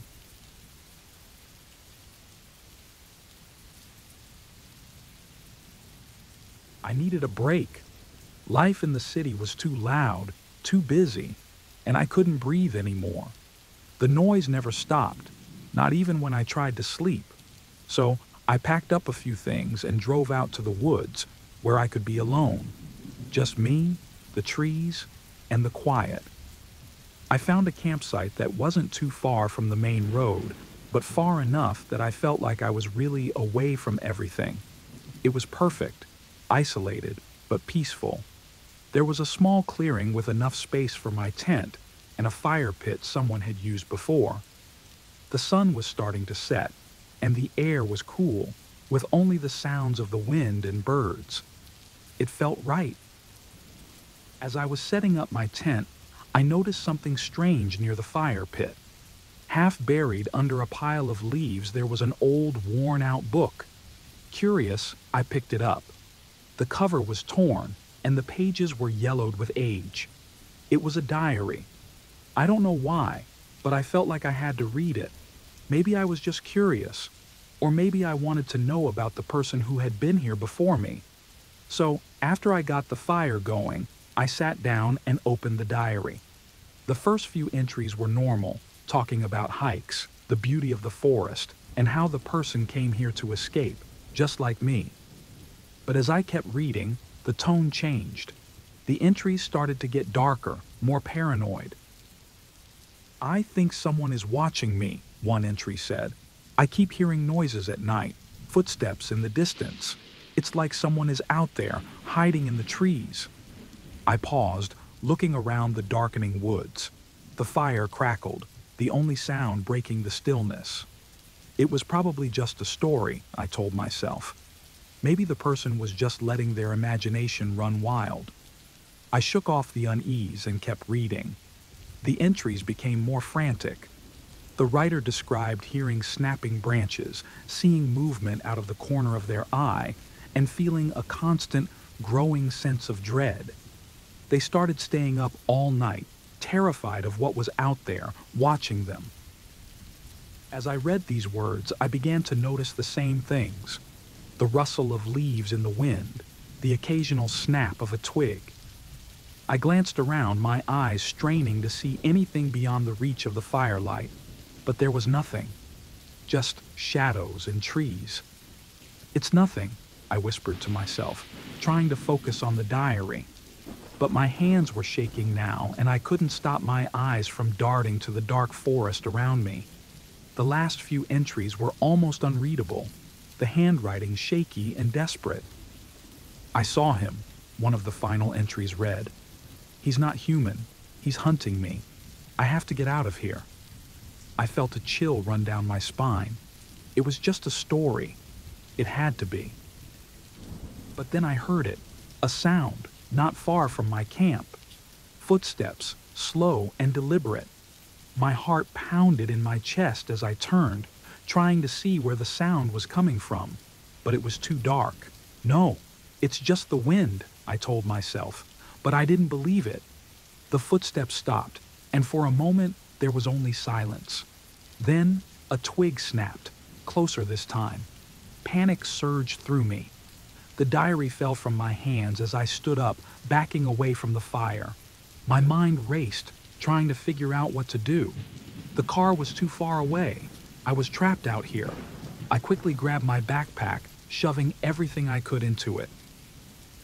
I didn't care about leaving the tent behind. I just needed to get out of those woods. But the moment I turned to leave, I saw him. A figure, standing at the edge of the firelight, just like in the diary. He was tall, his face hidden in shadow, but I could feel his eyes on me. He didn't move, just stood there watching me. I froze, my mind screaming at me to run, but my legs wouldn't move. Then he stepped forward, slowly, deliberately, like he had all the time in the world. My instincts finally kicked in, and I ran. I didn't know where I was going. I just ran, crashing through the trees, branches scratching at my face and arms. I could hear him behind me, his footsteps calm and measured, like he was toying with me. No matter how fast I ran, he was always just behind me. I could feel him, getting closer, but every time I looked back, he was gone. The woods were a maze, and I was lost, my panic growing with every step. I stumbled, falling to the ground, my hands landing on something cold and familiar, the diary. I must have dropped it in my panic. I snatched it up, my hands trembling as I flipped to the last page. He's here. I heard a branch snap right behind me. My breath caught in my throat as I turned, expecting to see him standing there. But there was nothing. Just the dark, empty woods. I don't remember how I made it out of the forest. It's all a blur. Running, stumbling. The sound of his footsteps always just behind me. When I finally reached my car, I didn't look back. I just drove, my heart racing, until I was far away from those cursed woods. But even now, I can't shake the feeling that he's still out there, watching, waiting. And the worst part? The diary is still in my car, sitting on the passenger seat, its final words burned into my mind. He's here.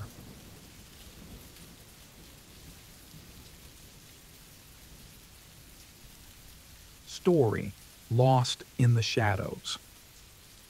I never thought a simple camping trip could go so wrong.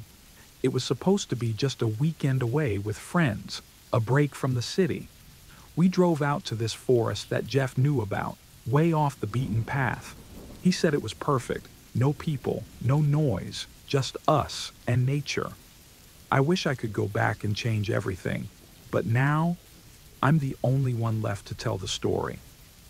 We got to the campsite late in the afternoon, just as the sun was starting to set. The place was beautiful, with tall trees all around and a small clearing where we set up our tents. It was quiet, almost too quiet, but we didn't think much about it at the time. We were excited, laughing and joking as we unpacked. It wasn't until we started gathering firewood that we noticed it, a small mound of earth, like a grave, with no marker or sign, just a patch of dirt that looked different from the rest of the ground. At first, we laughed it off. Maybe it's just some animal, Jeff said, but none of us believed him. There was something about that grave that made my skin crawl. But we were here now, and no one wanted to be the first to chicken out, so we ignored it. We built our fire, roasted marshmallows, and tried to forget about it. But as the night went on, I couldn't shake the feeling that something was off. By the time we crawled into our tents, the air was thick with unease. I kept telling myself I was just tired, that I'd feel better in the morning. But sleep didn't come easy. I tossed and turned, my mind going back to that grave over and over. Just as I was about to drift off, I heard it, a faint rustling in the bushes. My heart pounded in my chest. I held my breath, listening, but the sound stopped as quickly as it started. I convinced myself it was nothing, just the wind or a small animal, but I couldn't shake the feeling that we weren't alone. That night, the nightmares started. I dreamed I was standing by the grave, staring at it. The dirt started to move, slowly at first, then faster, until a hand burst through the earth. I woke up in a cold sweat, my heart racing. When I looked around, everything was still. I tried to tell myself it was just a dream, but it felt so real. I couldn't get back to sleep after that. The next morning, I found dirt under my nails. I must have been digging in my sleep, but I didn't remember doing it. When I told the others, they all had the same look in their eyes, fear. We'd all had nightmares, all involving that grave. Jeff tried to laugh it off, but I could tell he was just as scared as the rest of us. We started to argue, blaming each other for our lack of sleep, for the eerie feeling that wouldn't go away. That's when we noticed the footprints, fresh, all around the grave. But none of us had been near it since we set up camp. Panic set in. We decided we'd had enough, so we packed up quickly and got ready to leave. But when we tried to find the trail back to the car, it was like the forest was working against us. Every path we took led us back to the campsite, back to that cursed grave. The sun was high in the sky, but the shadows in the trees felt darker, closer. Every time I looked away, I swore I saw something, someone, moving in the corner of my eye. But when I turned to look, there was nothing. By afternoon, we were all losing it. Every rustle in the bushes, every crack of a branch made us jump. We started accusing each other of playing tricks, of trying to scare everyone else. The tension was unbearable. We couldn't trust our own senses anymore. I knew I should keep it together, but it felt like the forest was closing in, like we were being hunted. In a desperate move, we decided to split up, thinking we'd cover more ground that way. Jeff and Sarah went one way, and I went with Lisa. The plan was to meet back at the campsite if we didn't find a way out within an hour. But as soon as we separated, the forest seemed to shift, like it was alive. The trees were the same, but somehow everything looked different. I kept walking, pushing forward, hoping to see a familiar landmark, but there was nothing. Lisa was right behind me, her breath shaky and quick. I tried to reassure her, but I wasn't sure of anything anymore. We walked for hours, but it felt like days. When the sun started to set, I knew we were in trouble. We were lost, and there was no sign of Jeff or Sarah. I called their names, but the forest swallowed the sound. It was getting cold, and I could feel Lisa's panic rising. We needed to get out, but every step took us deeper into the woods. I didn't want to admit it, but I knew we weren't going to find our way back. Then I saw it, the trail. It was just a narrow path, barely visible through the trees, but it was something. I grabbed Lisa's arm and pulled her along, not daring to look back. I thought we were saved, that we'd finally found our way out. But when we stepped onto the trail, I noticed something that made my blood run cold. A small patch of freshly disturbed earth, just like the one at the campsite. I turned to Lisa, but she was gone. I was alone in the fading light, with nothing but the sound of my own heartbeat in my ears. I knew I couldn't stay there, but I couldn't move either. All I could do was stare at that mound of earth, wondering if it was real, or if I was still dreaming. The forest was silent now, and I knew, whatever was out there, it wasn't going to let me go.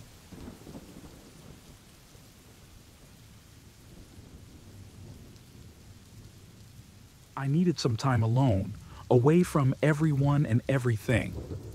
That's why I decided to go camping by myself. The forest was quiet, the air cool. I found a spot deep in the woods, far from any trail or road. It was just me, the trees, and the sounds of nature. It felt peaceful, exactly what I needed. I set up my tent, gathered some wood, and lit a small fire. The flames flickered in the dark, casting long shadows around the campsite. I settled into my chair, looking up at the stars. It was nice to be away from all the noise and chaos of everyday life. Just me and the night. As I sat there, I pulled out my phone to check the time. No signal, but that was okay. I didn't need to talk to anyone. But then, a notification popped up, a text message from an unknown number. I opened it, expecting it to be spam or a wrong number. The message said, "Nice fire you got there." I frowned and looked around. It was pitch dark beyond the reach of the firelight. I couldn't see anyone. Maybe it was a joke? But who would know I was out here? And how could they see the fire? I told myself it was nothing, just a coincidence, and tried to relax. But I couldn't shake the feeling that something was off. I kept glancing around, my eyes trying to pierce the darkness. The forest was so quiet, the silence only broken by the crackling of the fire. A few minutes later, another text came in. "You look a little tense. Relax. Enjoy your night." I jumped up from my chair, my heart racing. This wasn't funny anymore. Someone was out there, watching me. I grabbed my flashlight and shone it into the trees. Nothing. Just the endless shadows of the forest. I called out, "Who's there?" but got no reply, only the wind rustling through the leaves. I sat back down, trying to think. Maybe it was some kind of prank. Someone must have followed me out here, but how? I didn't see anyone on the way, and I was so far from any road or trail. It didn't make sense. Another message. Why so scared? We're just getting started. Panic started to creep in. I stood up, spinning around with the flashlight, trying to catch a glimpse of whoever was out there. But it was like looking into a black hole. No movement, no sound, nothing to suggest another person was near. My breath came quicker, fear crawling up my spine. I needed to leave. But the thought of walking through the dark forest alone, with someone watching, was terrifying. My mind raced, trying to figure out what to do. I could stay and wait for the morning, but that felt like a long way off. Or I could pack up and go now, but what if they were out there, waiting for me? I made up my mind to leave. I started packing up, moving quickly. My hands were shaking, making everything take longer than it should. As I stuffed my gear into my backpack, my phone buzzed again. I didn't want to look, but I had to. Leaving so soon? I was hoping for more fun. I froze, feeling the blood drain from my face. They knew what I was doing, knew I was about to leave. That meant they were close, really close. My eyes darted around, searching the darkness. I could feel them watching me, could almost sense their eyes on me. Footsteps, faint, but getting closer. I whipped around, shining the light, but still saw nothing. The footsteps stopped. My heart was pounding so hard it hurt. I held my breath, listening, trying to hear where they were coming from. Then the footsteps started again, this time on the other side. I spun around, but there was still no one there. It was like they were toying with me, moving just out of sight, always one step ahead. I grabbed my bag and slung it over my shoulder. I wasn't going to wait to see what happened next. I bolted, running down the path I had taken earlier, the beam from my flashlight bouncing wildly as I sprinted through the trees. I didn't care about being quiet anymore. I just wanted to get away. But the texts kept coming, one after another, each more terrifying than the last. You're going the wrong way. I'm right behind you. You can't run forever. The forest was a maze in the dark. Every tree looked the same. Every path twisted and turned. I could hear the footsteps again, closer now, almost beside me. I pushed myself harder, running faster than I ever had in my life. But no matter how fast I ran, the footsteps stayed with me. My lungs burned, my legs ached, but I couldn't stop. I didn't dare. Then, suddenly, I tripped, crashing to the ground. The flashlight flew out of my hand, landing a few feet away, its light flickering. I scrambled to get up, my whole body shaking with fear. My phone buzzed one last time. I didn't want to look, but my eyes were drawn to the screen, almost against my will. You can't hide from me. The footsteps stopped. Silence. The kind of silence that makes your skin crawl. I lay there, too scared to move, listening, waiting for the next sound, the next step. But there was nothing. Just the dark, and the cold, and the terrible, suffocating silence. I don't know how long I stayed there, curled up on the ground, too scared to move. Hours, maybe. Eventually, the sun started to rise, and the first light of dawn crept through the trees. The fear was still there, but it was less sharp, less immediate. I picked up my flashlight, which had gone out, and forced myself to stand. My legs were stiff, my body sore, but I started walking, slowly, back towards where I thought the road was. My mind was numb, replaying the night's events over and over, trying to make sense of it, but nothing made sense. When I finally reached the road, I felt a wave of relief so strong it almost made me cry. But I couldn't shake the feeling that it wasn't over, that somewhere, out there in the forest, They were still watching, still waiting. I haven't been back to the woods since. I don't know if I ever will.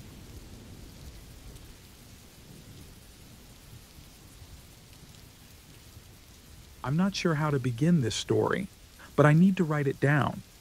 Maybe sharing it will help me make sense of what happened.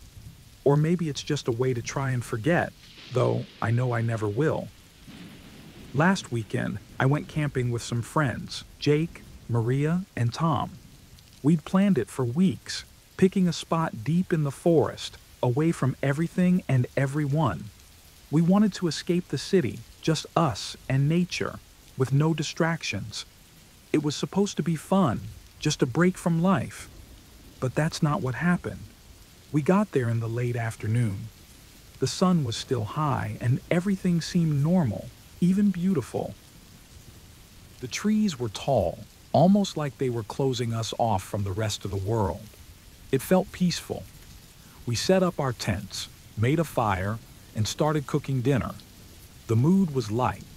We laughed, told stories, and teased each other about who would be the first to get scared. We didn't think there was anything to be scared of, not really. Night came and it got colder. The fire was warm though, and we stayed up late, talking about everything and nothing. Eventually, one by one, we got tired and went to bed. I remember falling asleep thinking about how quiet it was out there. No noise except the wind in the trees. It felt safe. The next morning, Jake woke up first. He was always an early riser. I heard him moving around outside the tent, but I didn't think much of it until I heard him call my name. There was something in his voice, something that made me get up right away. When I came out, he was holding something small in his hand. It was a camera, one of those tiny ones you can hide anywhere. It was dirty, like it had been there for a while, but it was still working. My heart started beating faster. Why was there a camera near our campsite? Who put it there? We all gathered around, staring at the camera. Maria looked scared, and Tom kept shaking his head like he couldn't believe what he was seeing. No one knew what to say. Jake, being the tech guy, started messing with it, trying to see what was on it. I didn't want to know, but at the same time, I had to. It didn't take long for him to find the footage. I'll never forget the look on his face when he did. He didn't say anything, just turned the screen so we could all see. And there we were, all of us, asleep in our tents, filmed from different angles. The video was clear, too clear.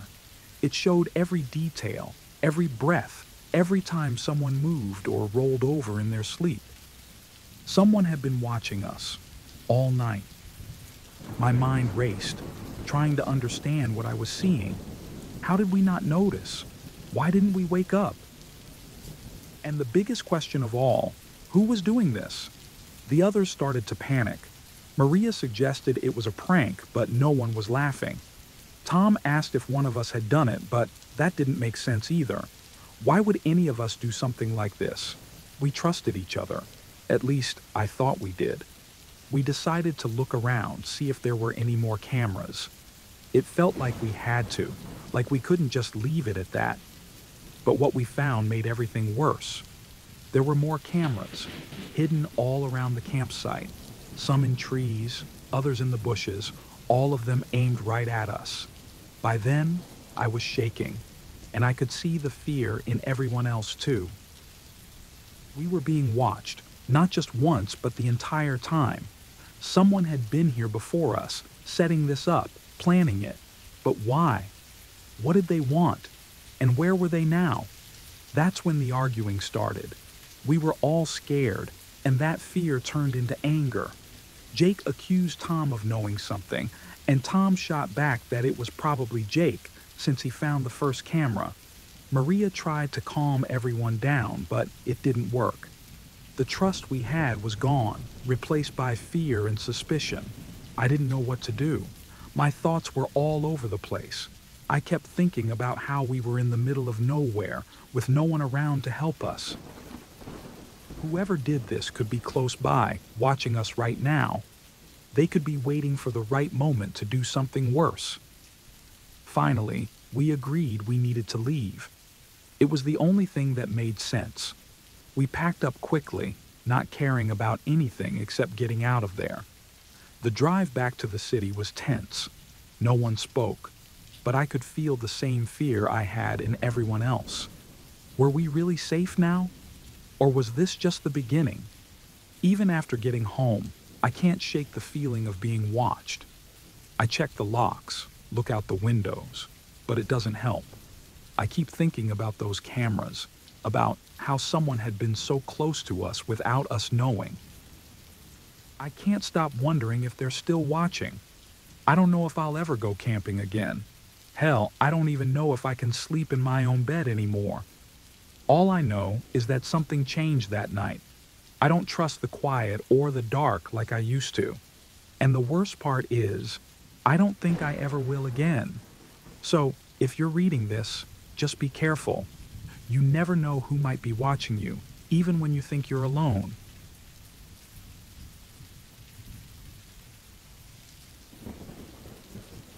I needed to get away. Work, people, the noise of the city. It was all too much. I needed silence, a place where I could think, where no one would bother me. So I packed my tent, some food, and a map of the local woods. I found a spot far from any trails, a place deep in the forest where I knew no one would find me. The hike was longer than I expected, but when I finally reached the spot, it was worth it. Tall trees surrounded me, their leaves forming a thick canopy above. The air was fresh, and the only sounds were birds and the rustling of the wind through the branches. It was perfect. I set up my tent, made a small fire, and sat down to enjoy the quiet. It was strange how quickly I felt at peace. The stress I carried with me seemed to melt away. I hadn't felt this calm in months. For the first time in a long while, I could breathe. After a while, I decided to explore the area a bit. I wanted to see more of the woods, get a feel for the place where I'd be staying the night. The trees were thick, and the ground was uneven, but it felt good to stretch my legs after the long hike. I walked for about half an hour, not straying too far from my campsite, just enough to clear my head. That's when I saw it.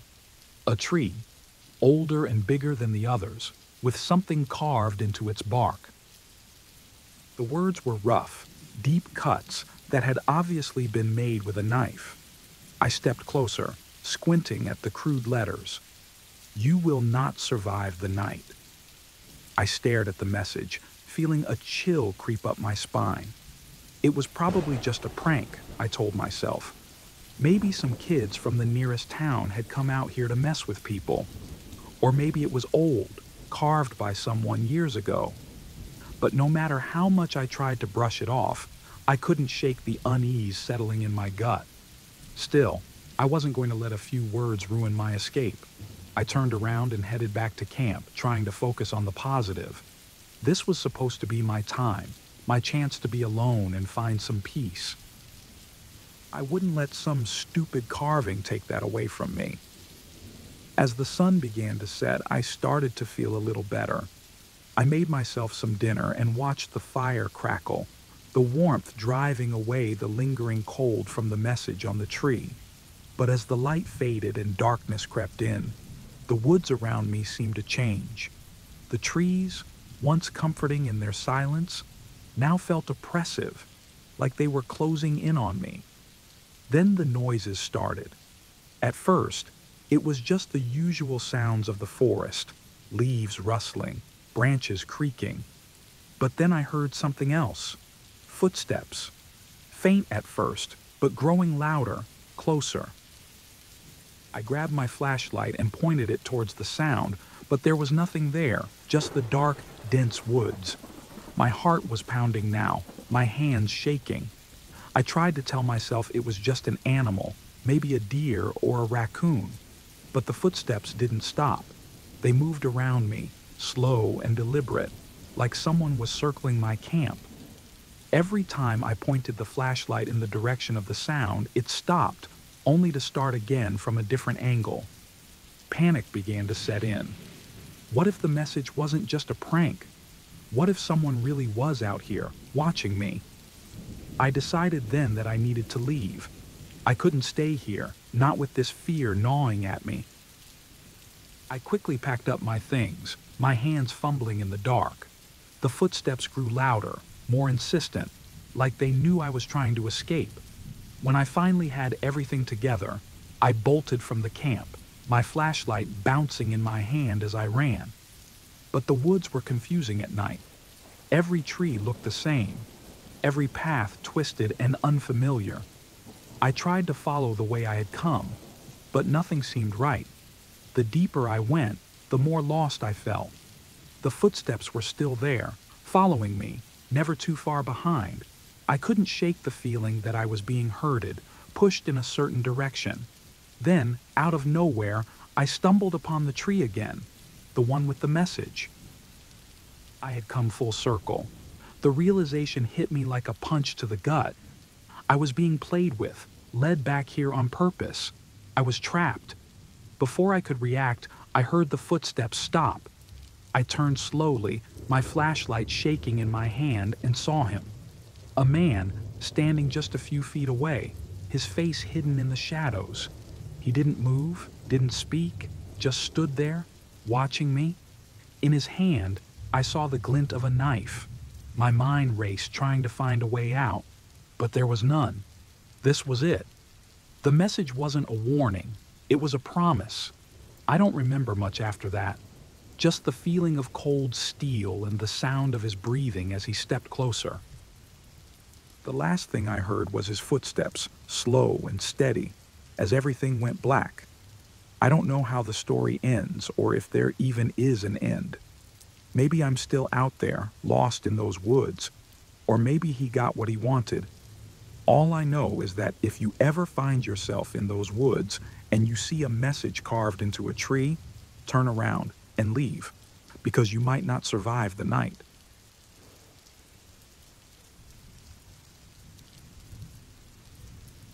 We were looking forward to our camping trip. A weekend away from the city, just the two of us, surrounded by nothing but trees and the sounds of nature. We had found a remote spot, far enough from the usual trails that we could have some real peace. The air was cool, the sky was clear, and everything seemed perfect as we set up our tent. We were ready for a calm, peaceful getaway. But as we walked around the area, I noticed something strange. There were odd symbols carved into the bark of several trees and etched into the rocks nearby. At first, I thought they were just graffiti left by other campers. Maybe some teenagers who thought it was funny to mark up the place. I didn't think much of it. It wasn't until later that I realized how wrong I was. The first night, everything felt normal at first. We sat by the fire, roasting marshmallows and talking about nothing important. But as it got darker, the woods around us started to feel different. The silence was too heavy, and every little sound seemed louder than it should be. A branch snapped somewhere behind us, and we both froze. I tried to laugh it off, saying it was just an animal, but I could see the worry in her eyes. We ended up going to bed early, trying to ignore the creeping unease. That night, I couldn't sleep. I kept hearing noises outside the tent, like someone, or something, was moving around. I told myself it was just my imagination, or maybe a deer passing by. But deep down, I knew something wasn't right. The markings we had seen earlier kept flashing in my mind. They seemed almost deliberate, like they were meant to say something.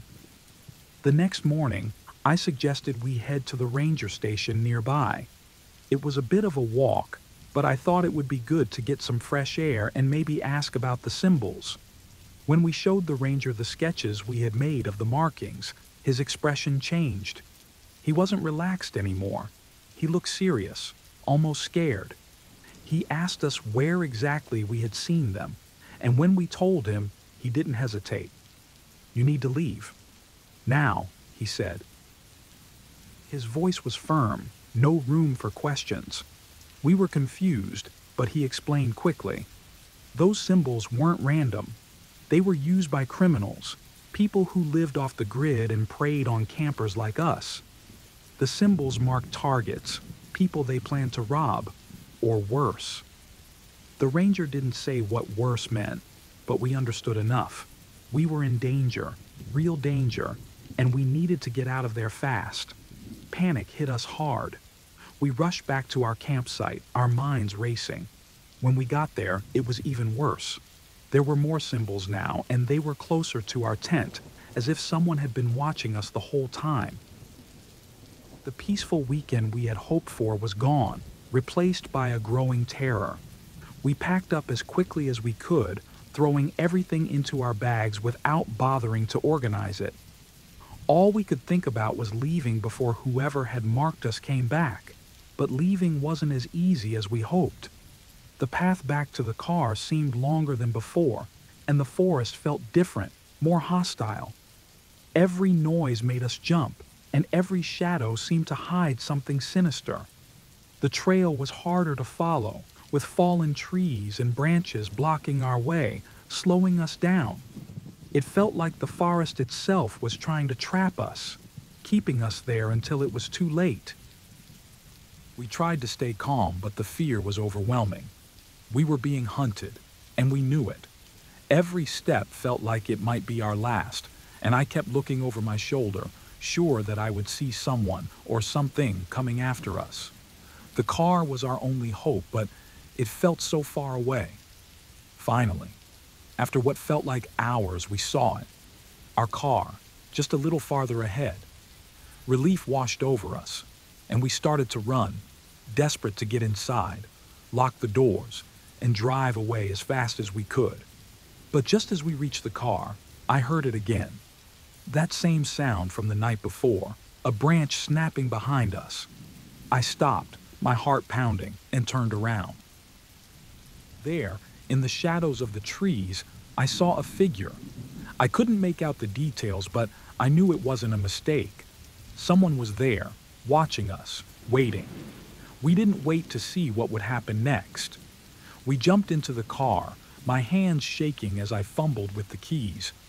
The engine roared to life, and we sped down the dirt road, not caring about the bumps and twists. All I could think about was getting as far away as possible.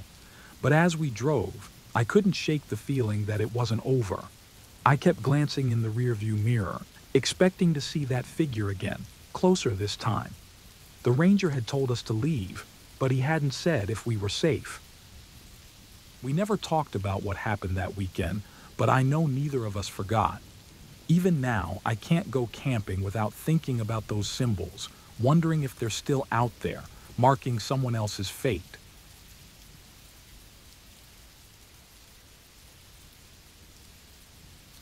I had been planning this solo backpacking trip for months. The idea was simple: escape the noise of the city, get lost in the beauty of nature, and find some peace. The national park I chose was perfect, known for its untouched beauty and the kind of isolation that promised a real adventure. I set up my camp deep in the woods, far away from the usual tourist trails, exactly where I wanted to be. The silence was overwhelming at first, but soon it felt calming, almost like a warm blanket on a cold night. The first day was uneventful, just me, the trees, and the sound of my own footsteps. I explored nearby, collecting firewood, and took in the scenery. Everything was so green, so alive. But on the second day, things started to change. I woke up early, with the sun just starting to rise. The air was crisp, the sky clear, and the forest inviting. I decided to explore deeper, eager to see more of the untouched land. It wasn't long before I noticed something odd: small red flags tied to the trees. They were subtle, barely noticeable at first, just little strips of cloth hanging in the breeze. Curiosity got the better of me. Maybe these flags marked some hidden trail, something special that few had seen. Without much thought, I decided to follow them. As I walked, the path became more difficult. The trees grew closer together, the ground uneven with roots and rocks. It felt like I was the first person to walk there in a long time. The more I walked, the more uneasy I felt. The forest, once welcoming, now seemed to close in around me. Every rustle in the leaves, every crack of a twig, made me jump. I tried to shake it off, blaming my nerves on the isolation, but something didn't feel right. Still, I kept going. I wanted to see where the flags led. After what felt like hours, the flags led me to a small clearing. It was a strange place, too perfect, almost like someone had prepared it. And then I saw it. Blood. Not fresh, but enough to make my stomach turn. There were clothes too, torn and dirty, scattered on the ground like discarded rags. But the worst part was the shallow grave, barely covered by leaves and dirt. The realization hit me like a punch to the gut. This wasn't an accident. The flags, they weren't leading me to something beautiful. They were leading me to this, to death. My first thought was to get out, run back the way I came. But when I turned around, everything looked different. The trees all seemed the same, the red flags barely visible in the growing shadows. Panic set in as I tried to retrace my steps.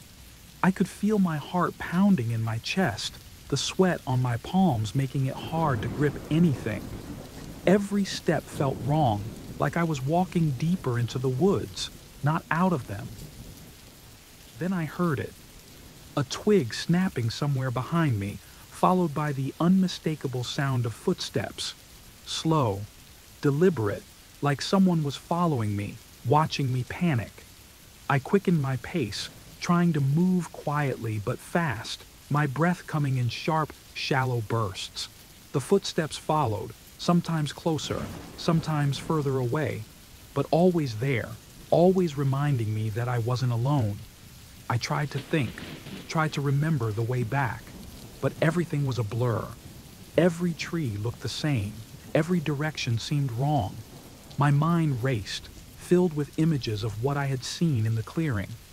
I didn't know who was out there, but I knew I was in their territory now, and they were toying with me. The forest grew darker as the sun dipped lower. I was running out of time, running out of options. I kept moving, almost blindly, just hoping to find my way back to camp, to safety.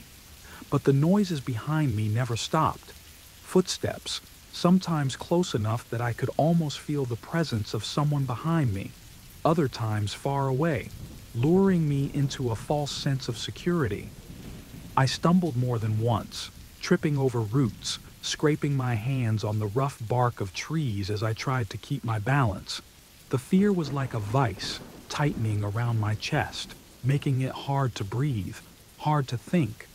But I couldn't stop, couldn't let whoever was out there catch up. Finally, I saw something familiar, a rock, a tree, something that told me I was close to camp. Relief washed over me, but it was mixed with fear. What if they had followed me all the way? What if they were waiting for me there? I pushed the thoughts aside and ran the last few steps to my camp, collapsing near my tent. I grabbed my things, not bothering to pack properly, just shoving everything into my bag as fast as I could. The forest was silent now, too silent. I didn't hear any more footsteps, but I knew better than to trust it. With my bag slung over my shoulder, I took one last look at the camp and started running again, this time towards the main trail, the way out. I didn't stop, didn't look back. The only thing that mattered was getting away, getting out of that forest. I reached my car just as the sun dipped below the horizon. I threw my bag in the back seat and jumped in, locking the doors before starting the engine. As I drove away, the adrenaline began to fade, leaving only a deep, gnawing fear. I didn't know who was out there or why they had marked that trail with red flags, but I knew one thing for sure. I wasn't the first person they had lured into the woods, and I wouldn't be the last.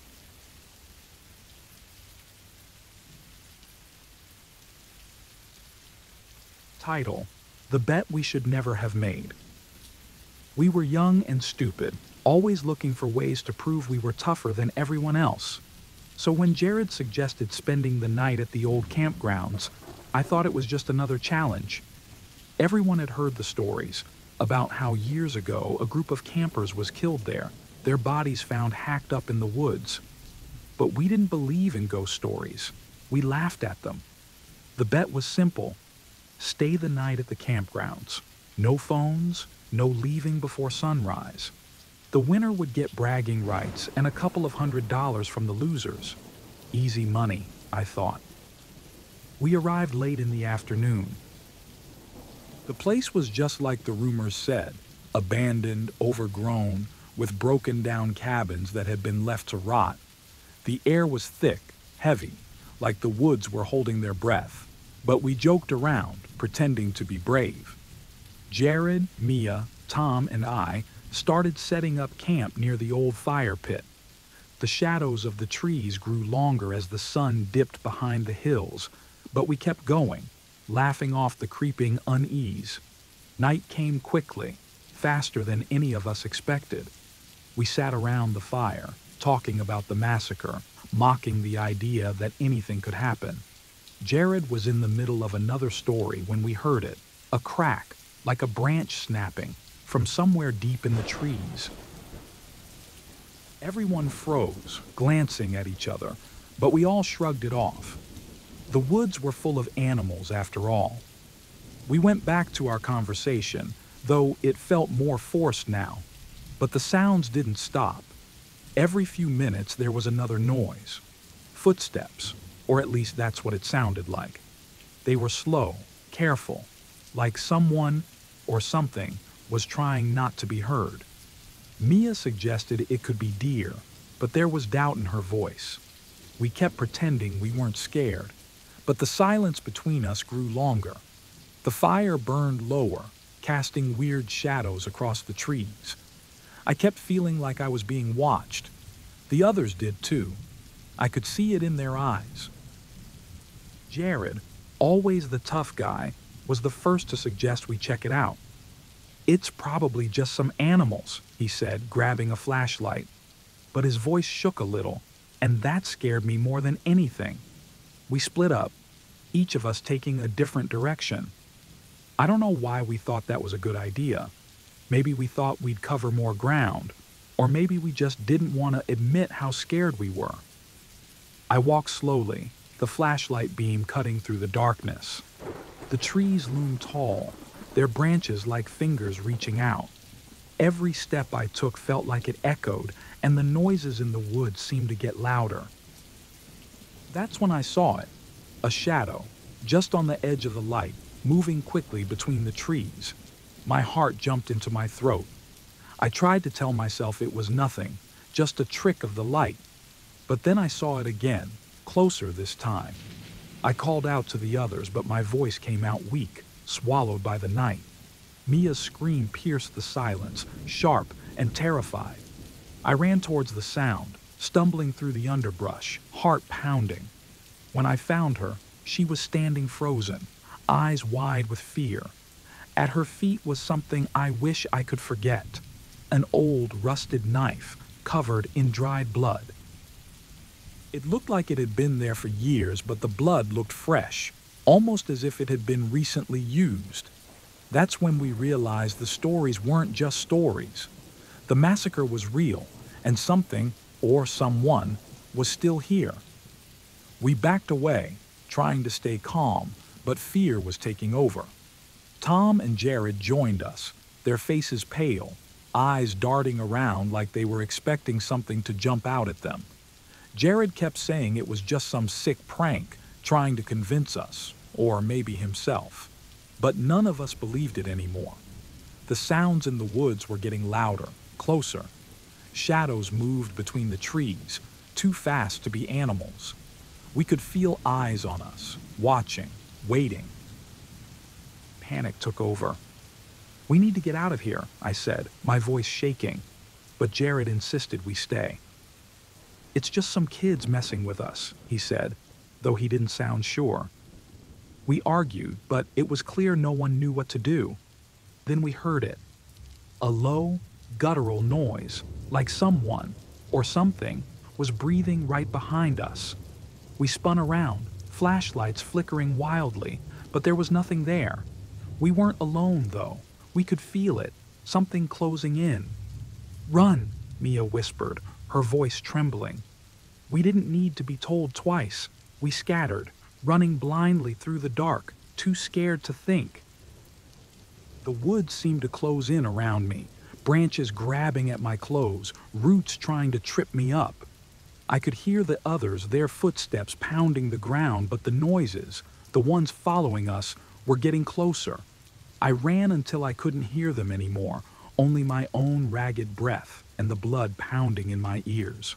I stopped, listening, trying to figure out where the others were, but all I heard was silence, an awful, suffocating silence. Then, a scream, a terrible, desperate scream that cut off too quickly. It was Jared. I knew it was him, but I couldn't go back. I couldn't help him. I was too scared. I don't remember how long I ran after that. Everything became a blur of trees, darkness, and fear. When I finally stopped, I was alone, completely alone. I wanted to scream for the others, but I didn't dare make a sound. The noises were still out there, closer now, surrounding me. I could feel them, just out of sight, waiting. I found a small hollowed-out tree and squeezed inside, trying to make myself as small as possible. I sat there, shaking, listening to the sounds outside. I could hear footsteps getting closer and closer, but they never came right to me. It was like they were toying with me, enjoying the fear. I don't know how long I stayed there, waiting for it to end. The last thing I remember is hearing Mia's voice, calling out in the dark, but it was weak, so weak. Then silence again. Complete, terrifying silence. I never saw my friends again. When the sun came up, I crawled out of the tree and made my way back to the campsite. It was empty, just the remains of the fire and our stuff scattered around like nothing had happened. But I know what I heard. I know what I saw. I was the only one who made it out. And I'll never forget the sounds, the shadows, or the fact that whatever happened that night wasn't just a story. It was real. And it's still out there, waiting for the next stupid group of kids to wander into its territory.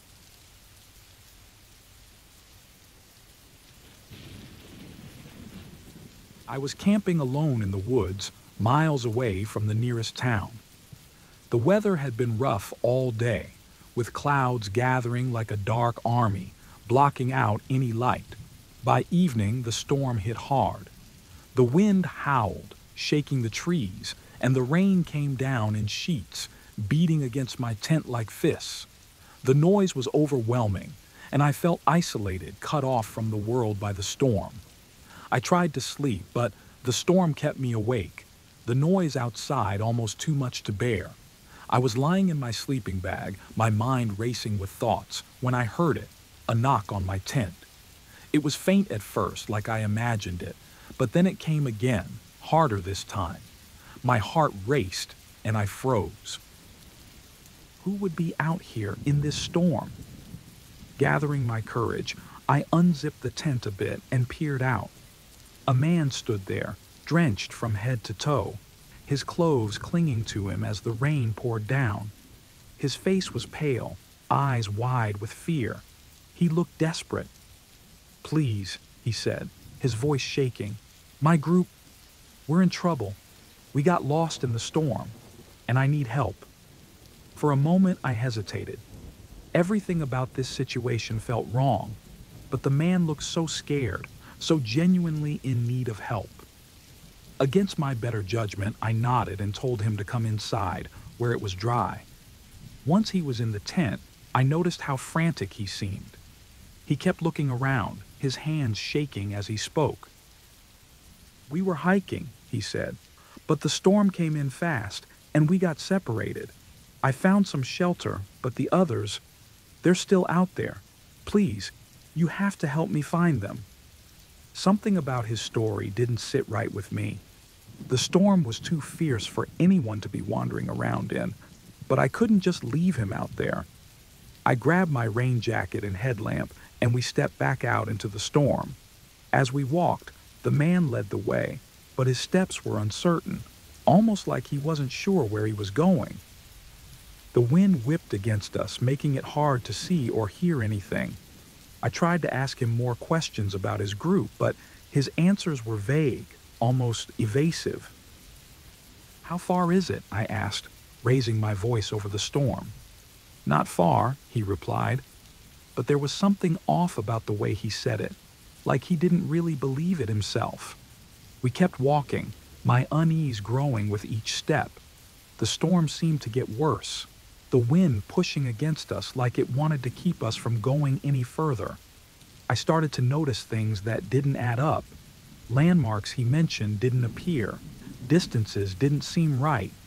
It was like we were going in circles. The man's behavior became more erratic. He kept glancing back at me, his eyes darting around like he was expecting something to happen. That's when it hit me. What if he wasn't trying to find his group? What if he was leading me away from safety? I stopped walking, the realization chilling me more than the storm ever could. "Where are we going?" I asked, trying to keep my voice steady. He didn't answer, just kept walking ahead, almost like he didn't hear me, or didn't want to answer. I felt my stomach drop. This wasn't right. I needed to get away, but I couldn't just run. If he was leading me into a trap, what would happen if I tried to escape? Would he come after me? My mind raced, trying to figure out what to do. The fear was like a cold hand squeezing my heart. We reached a small clearing, and he stopped, turning to face me. His face was hard to read in the dim light, but there was something in his eyes that terrified me.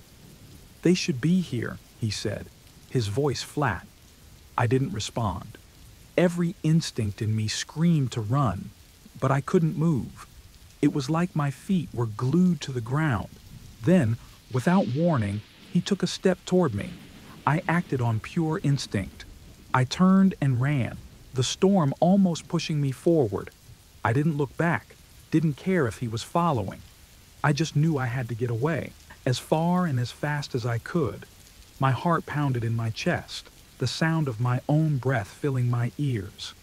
The forest was a blur around me, the rain making everything slippery and dangerous, but I kept running. I didn't know where I was going, just that I needed to put as much distance between us as possible. After what felt like hours, I stumbled and fell, sliding down a muddy slope. I hit the ground hard, the wind knocked out of me. For a moment, I just lay there, trying to catch my breath, trying to calm the panic that threatened to overwhelm me. But I knew I couldn't stay there. Slowly, painfully, I got up and kept moving. More cautiously this time. My mind raced with thoughts of what could have happened if I hadn't run. What was he planning to do? Why had he brought me out there? I don't know how long I walked before I finally found a road, or what was left of it. The storm had turned it into a river of mud, but I followed it, hoping it would lead me somewhere safe. The fear never left me, though. Even when I finally saw lights in the distance, even when I knew I was close to help, I couldn't shake the feeling that he was still out there, watching, waiting. I never found out what happened to that man or his group. I don't even know if there was a group. But every time I think back to that night, I can't help but wonder what would have happened if I had stayed, if I had trusted him just a little longer. The storm eventually passed, but the fear never did. It lingers with me, a shadow that I can't escape, always making me question what's real and what's just in my head.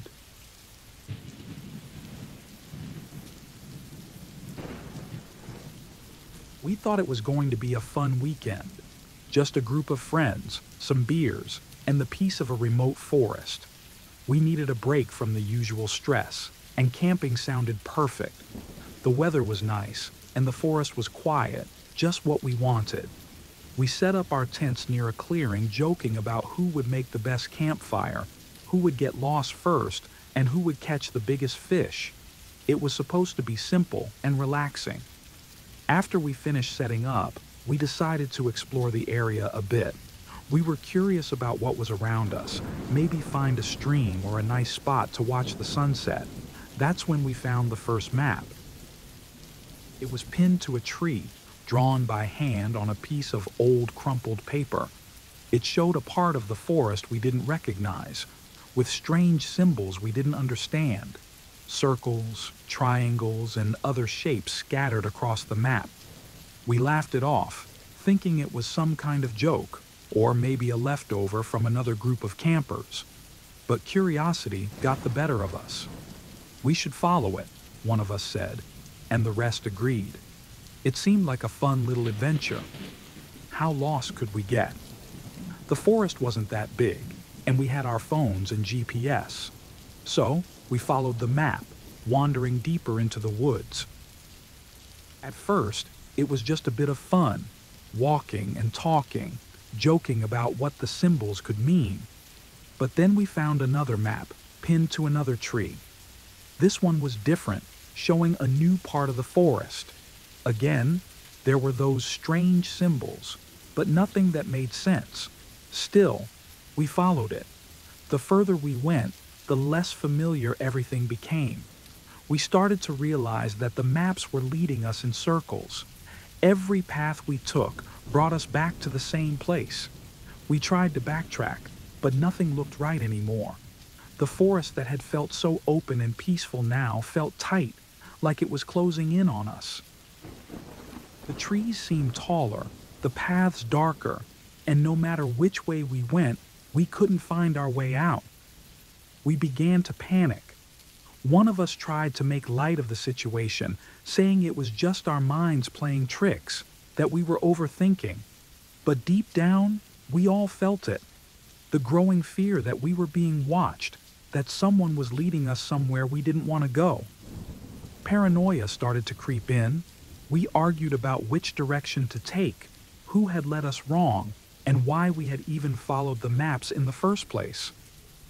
The once friendly atmosphere turned tense and hostile. We accused each other of secretly knowing something, of playing a sick joke, but no one admitted to anything. The maps, which had started as a fun distraction, now felt like a trap. Their paper edges were torn and dirty from being handled so much, the symbols staring back at us with a mocking silence. By then, we were desperate. We decided to forget about the maps and just head straight in one direction, hoping we'd eventually hit a road or find our campsite again. But it was as if the forest itself was against us. Every step we took seemed to lead us deeper into its heart. The trees grew closer together, their branches almost touching, and the path beneath our feet became less and less defined, until it felt like we were just walking in place, going nowhere.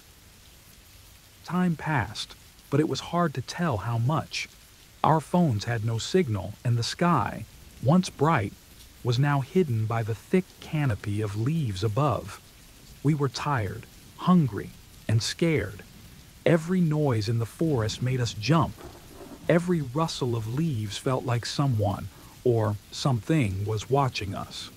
We didn't speak much anymore, just kept moving, trying to ignore the dread that hung over us like a thick fog. Then we saw it, another map pinned to a tree. But this one was different. It wasn't a map of the forest, it was a map of our campsite, and there, marked with a new symbol, was something near our tents. The realization hit all of us at once. Someone had been watching us from the start. This wasn't a prank or a coincidence. Whoever it was knew where we were, where we had been, and where we were going. We stood there, staring at the map, too scared to move. The silence was heavy, broken only by the sound of our breathing. Then, in the distance, we heard it. Footsteps. They were slow and deliberate, coming from the direction of our camp. We froze. our minds racing with fear and confusion. Who was out there? What did they want? The footsteps grew closer, and we realized we couldn't just stand there. We needed to get back to our camp, but none of us wanted to move, terrified of what or who we might find waiting for us. The fear was paralyzing, but we knew we couldn't stay in the forest any longer. We turned and ran, not caring about the noise we made or the direction we were heading. We just wanted to get away, to find safety. But the forest seemed endless, every tree looking the same, every path leading nowhere. The footsteps continued, following us, getting closer and closer until they were almost upon us. And then, just as suddenly as they started, the footsteps stopped. We were alone in the forest, lost, with no way out. We knew we couldn't stay there forever, but the fear of what was out there, of who had been watching us, kept us rooted in place. I don't know how we got out, or even if we did. Everything after that is a blur. All I know is that I never want to go back to that forest, never want to see another map, and never want to think about what might have happened if we had stayed a moment longer.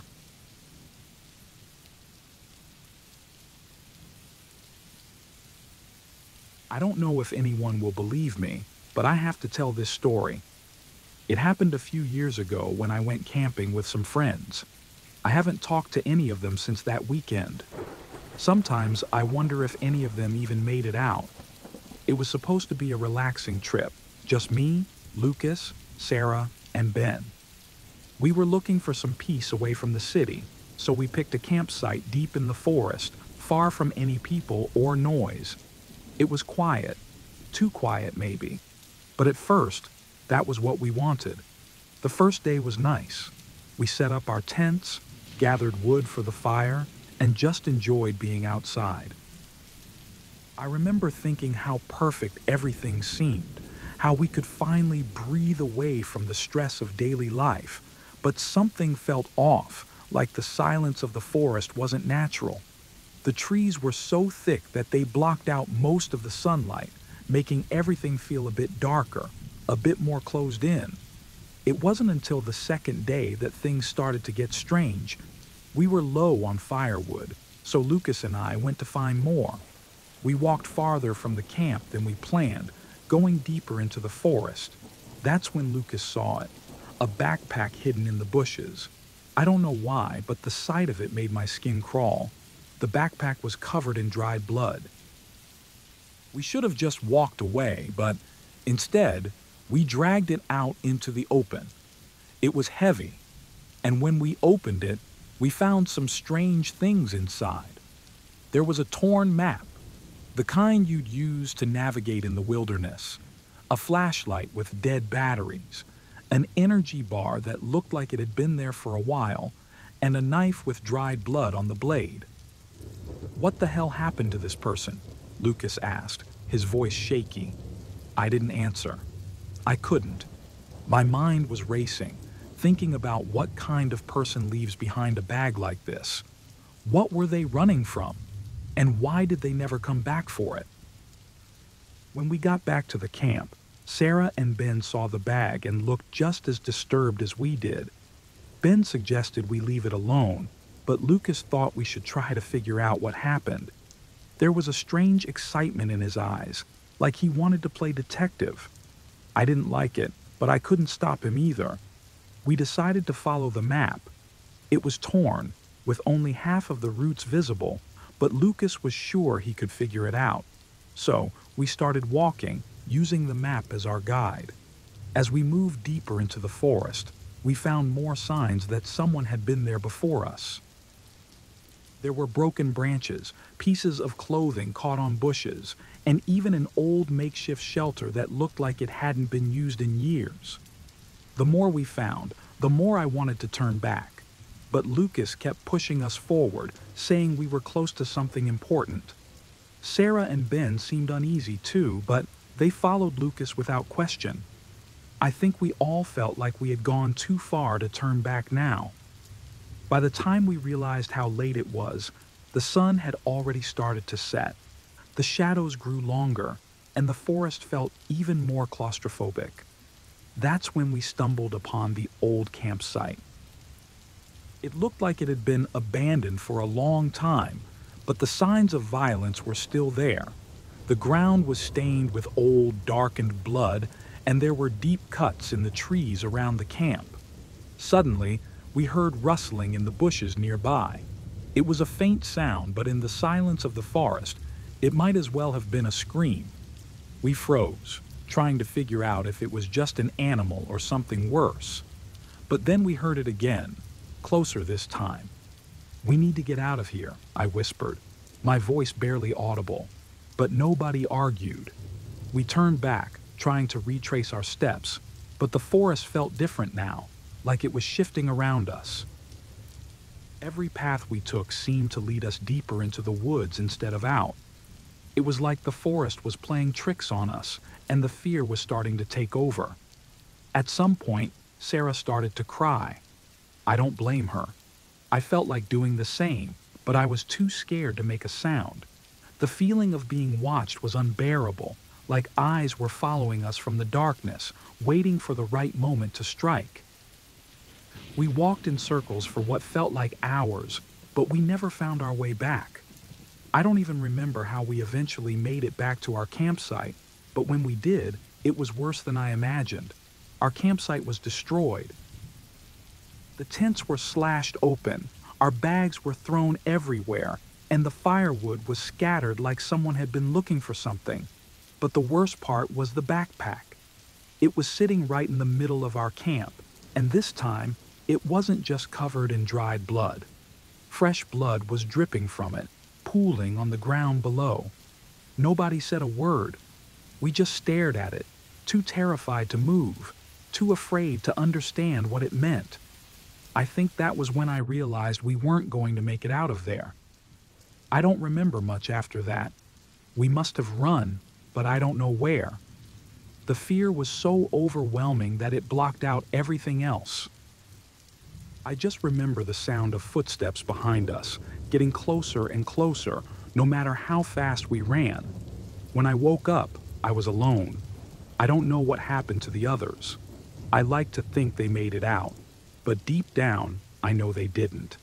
I've never gone back to that forest, and I never will.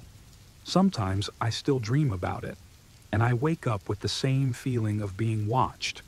If you ever find a blood-stained backpack in the woods, leave it alone.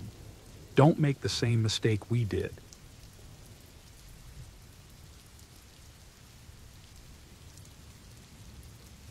I've always found peace in the woods, the quiet, the solitude. It's where I can clear my head and escape the noise of life. So, when I planned a solo weekend in a remote forest, I was more excited than nervous. I had camped alone before, and I knew how to take care of myself. This forest was supposed to be perfect, far enough from civilization that I wouldn't be disturbed, but still accessible if something went wrong. The first night was like any other camping trip. I set up my tent, made a fire, and enjoyed the calm of being completely alone. But as the sun dipped below the horizon and darkness took over, I heard something strange, faint singing, carried by the wind. It was so quiet, I almost thought I imagined it. I tried to listen closer, but the song was too distant to make out any words. Maybe it was another camper, I thought, even though I hadn't seen anyone around. The singing didn't stop, though. It seemed to be moving, getting closer, then fading away again. It was unsettling, but I told myself it was nothing, just someone having fun, or maybe a trick of the wind. I shook it off and went to sleep, trying to ignore the odd feeling in my gut. The next day passed without incident. I hiked around the area, enjoying the fresh air and the beauty of the untouched forest.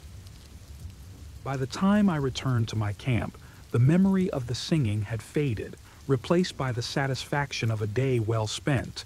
But as night fell again, so did the singing. This time, it was louder, closer. The melody was strange, haunting, and it sent chills down my spine. It wasn't just the sound that bothered me. It was the way it seemed to be directed at me, like it was meant to get my attention. I tried to ignore it, telling myself it was just someone messing around. But deep down, I knew something was off. The song didn't sound playful, it sounded wrong. There was a sadness in it, mixed with something else, something I couldn't place. I felt uneasy, but I didn't want to leave. I convinced myself it was nothing, that I was just overreacting. By the third night, I was on edge. The singing had become part of the routine, but it was getting too close for comfort. I couldn't make out the words, but the melody was becoming familiar, almost like a warning. I sat by the fire, gripping the knife I always kept with me, trying to stay calm. But the singing was relentless, echoing through the trees, making it impossible to relax. It was like the forest was alive with that eerie voice, and I was its only audience. The next morning, I decided I had to figure out where it was coming from. I couldn't keep sitting there, waiting for it to come closer each night. I spent the day following the sound, trying to track down its source. I thought maybe I'd find another camper, or maybe a prankster with a speaker. But the deeper I went into the woods, the more I realized I was alone. There were no other campers, no sign of anyone.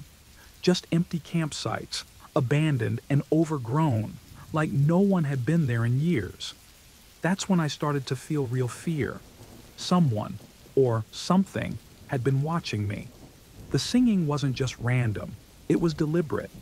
I found old campsites with no signs of life, but small things, like a forgotten knife or a half-burned log, that made me feel like I wasn't the first to hear that song. The thought that someone was out there, watching, waiting, sent a cold shiver down my spine. That night, I was ready. I sat in my tent, knife in hand, waiting for the singing to start. I didn't have to wait long. The moment the sun dipped behind the trees, it began, and this time, it was right outside my tent. The voice was clearer than ever, but still, the words were just out of reach. The fear that had been building in me exploded into anger. I couldn't take it anymore. I had to know who was doing this. I grabbed my flashlight and knife and stepped out into the night. The singing continued, but now it was moving, leading me away from the camp. I followed, determined to end this nightmare. The voice led me deeper into the woods until finally, I found it. A small recorder, hanging from a tree, playing the same haunting melody on a loop. My heart sank. It was a trap. Before I could react, something, or someone, grabbed me from behind. There was a struggle, but I was too slow, too surprised. Everything went black. When I woke up, it was morning. My hands were tied, and I was alone in the middle of the forest. The campsite was empty, except for the recorder, still playing that same terrible song. The silence around me was deafening, and the realization hit me like a punch to the gut. I wasn't dealing with some ghost or supernatural force. This was real, and it was deadly. Whoever had set this trap knew the forest well. They knew how to play with fear, how to lure someone in, and now I was their prey. There was no sign of the person who attacked me, no way to know if they were still watching, waiting for me to try and escape. I was trapped, completely alone, with no idea how to get out of this nightmare. The singing had stopped, but the terror it brought was still with me. I didn't know what to do. My mind was racing, trying to find a way out, but every option seemed impossible. The forest that had once been my refuge had become a prison, and the person who put me here was still out there, somewhere in the trees, watching. And then I realized the worst part. I wasn't the first, and I wouldn't be the last. This was a game to them, and I was just another player, caught in a trap I couldn't escape from. The terror that gripped me was unlike anything I had ever felt before, and I knew, deep down, that I was never going to make it out of those woods alive.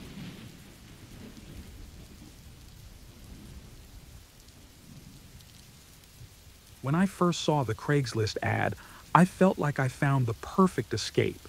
The ad read, "Cabin for rent, secluded, peaceful, perfect for a weekend getaway."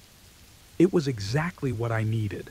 After months of stress at work, the idea of being alone in the woods, away from everything, sounded like heaven. Without thinking too much, I booked it. I wanted to get away from the city and just breathe. The drive was longer than I expected. The road twisted and turned through dense forest, and my GPS kept losing signal. I was starting to worry if I'd ever find the place. But then, I found a narrow dirt road that seemed to lead in the right direction. The trees were so thick that they blocked out most of the sunlight, making the afternoon feel like twilight. When I finally reached the cabin, it was late afternoon. The place looked exactly like the photos. Small, cozy, just what I needed. There was a small clearing around it. But beyond that, the forest was endless. It felt both calming and unsettling at the same time. As I unpacked my things, I noticed how quiet it was. No birds, no wind, just silence. It was almost too quiet, but I brushed it off. After all, this was what I wanted: peace and quiet. The first night was uneventful. I cooked a simple dinner, drank some wine, and enjoyed the quiet. But when I went to bed, I had trouble sleeping. Every little noise made me jump, even though I knew it was probably just the house settling or animals outside. I told myself I was being silly and eventually fell asleep. The next morning, I decided to explore the area. I followed a trail that led deeper into the forest, enjoying the fresh air and the sound of leaves crunching under my feet. After about an hour, I found a small stream and sat down to rest. It was peaceful, but there was something off that I couldn't quite put my finger on. Maybe it was just the fact that I was so far from civilization, with no one around for miles. I tried to push the feeling away and just enjoy the moment. On my way back to the cabin, I noticed something strange. There were footprints on the trail, fresh ones. They weren't mine, and they were too large to belong to a small animal.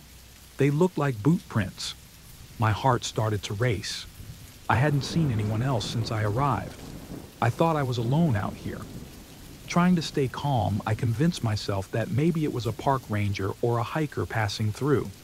But deep down, I knew it didn't make sense. This place was too isolated. When I got back to the cabin, everything looked normal, but I couldn't shake the uneasy feeling. I checked the locks on the doors and windows just to be safe. The rest of the day was quiet, but I couldn't relax. Every noise made me jump, and I found myself constantly looking out the window, expecting to see someone standing there. That night, I went to bed early, hoping to sleep off the anxiety. But sleep didn't come easily.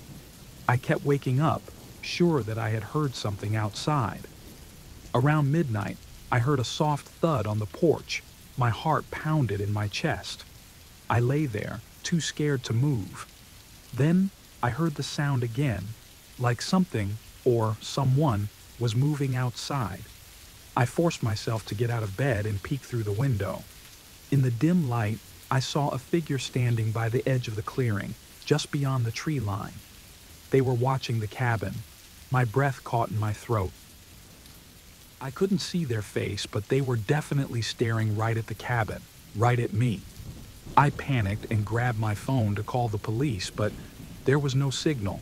I was completely cut off. I considered making a run for my car, but it was parked too close to the woods, and I didn't want to get any closer to whoever was out there. I decided to stay inside and hope they would go away. I spent the rest of the night sitting in the dark, clutching a kitchen knife and listening for any sound. I didn't hear anything more, but I couldn't bring myself to look out the window again. I just sat there, waiting for morning. When the first light of dawn finally came, I cautiously peeked out the window. The figure was gone, but I knew I couldn't stay here any longer. I packed my things as quickly as I could and left the cabin, not even bothering to clean up or check if I had forgotten anything. I just wanted to get out of there. As I drove away, I kept looking in the rearview mirror, half expecting to see the figure following me. The whole way back, I felt like I was being watched. Even when I finally reached the main road and civilization, I couldn't shake the feeling of dread. When I got home, I tried to report the incident, but without any real evidence, the police couldn't do much. They said it was probably just a drifter or a local playing a prank. But I know what I saw, and I know that whoever it was, they weren't just passing by. They were watching me. I haven't been able to go on another trip since. The memory of that weekend still haunts me. Every time I think about it, I can't help but wonder who or what was out there watching me from the trees, and more importantly, why they were watching.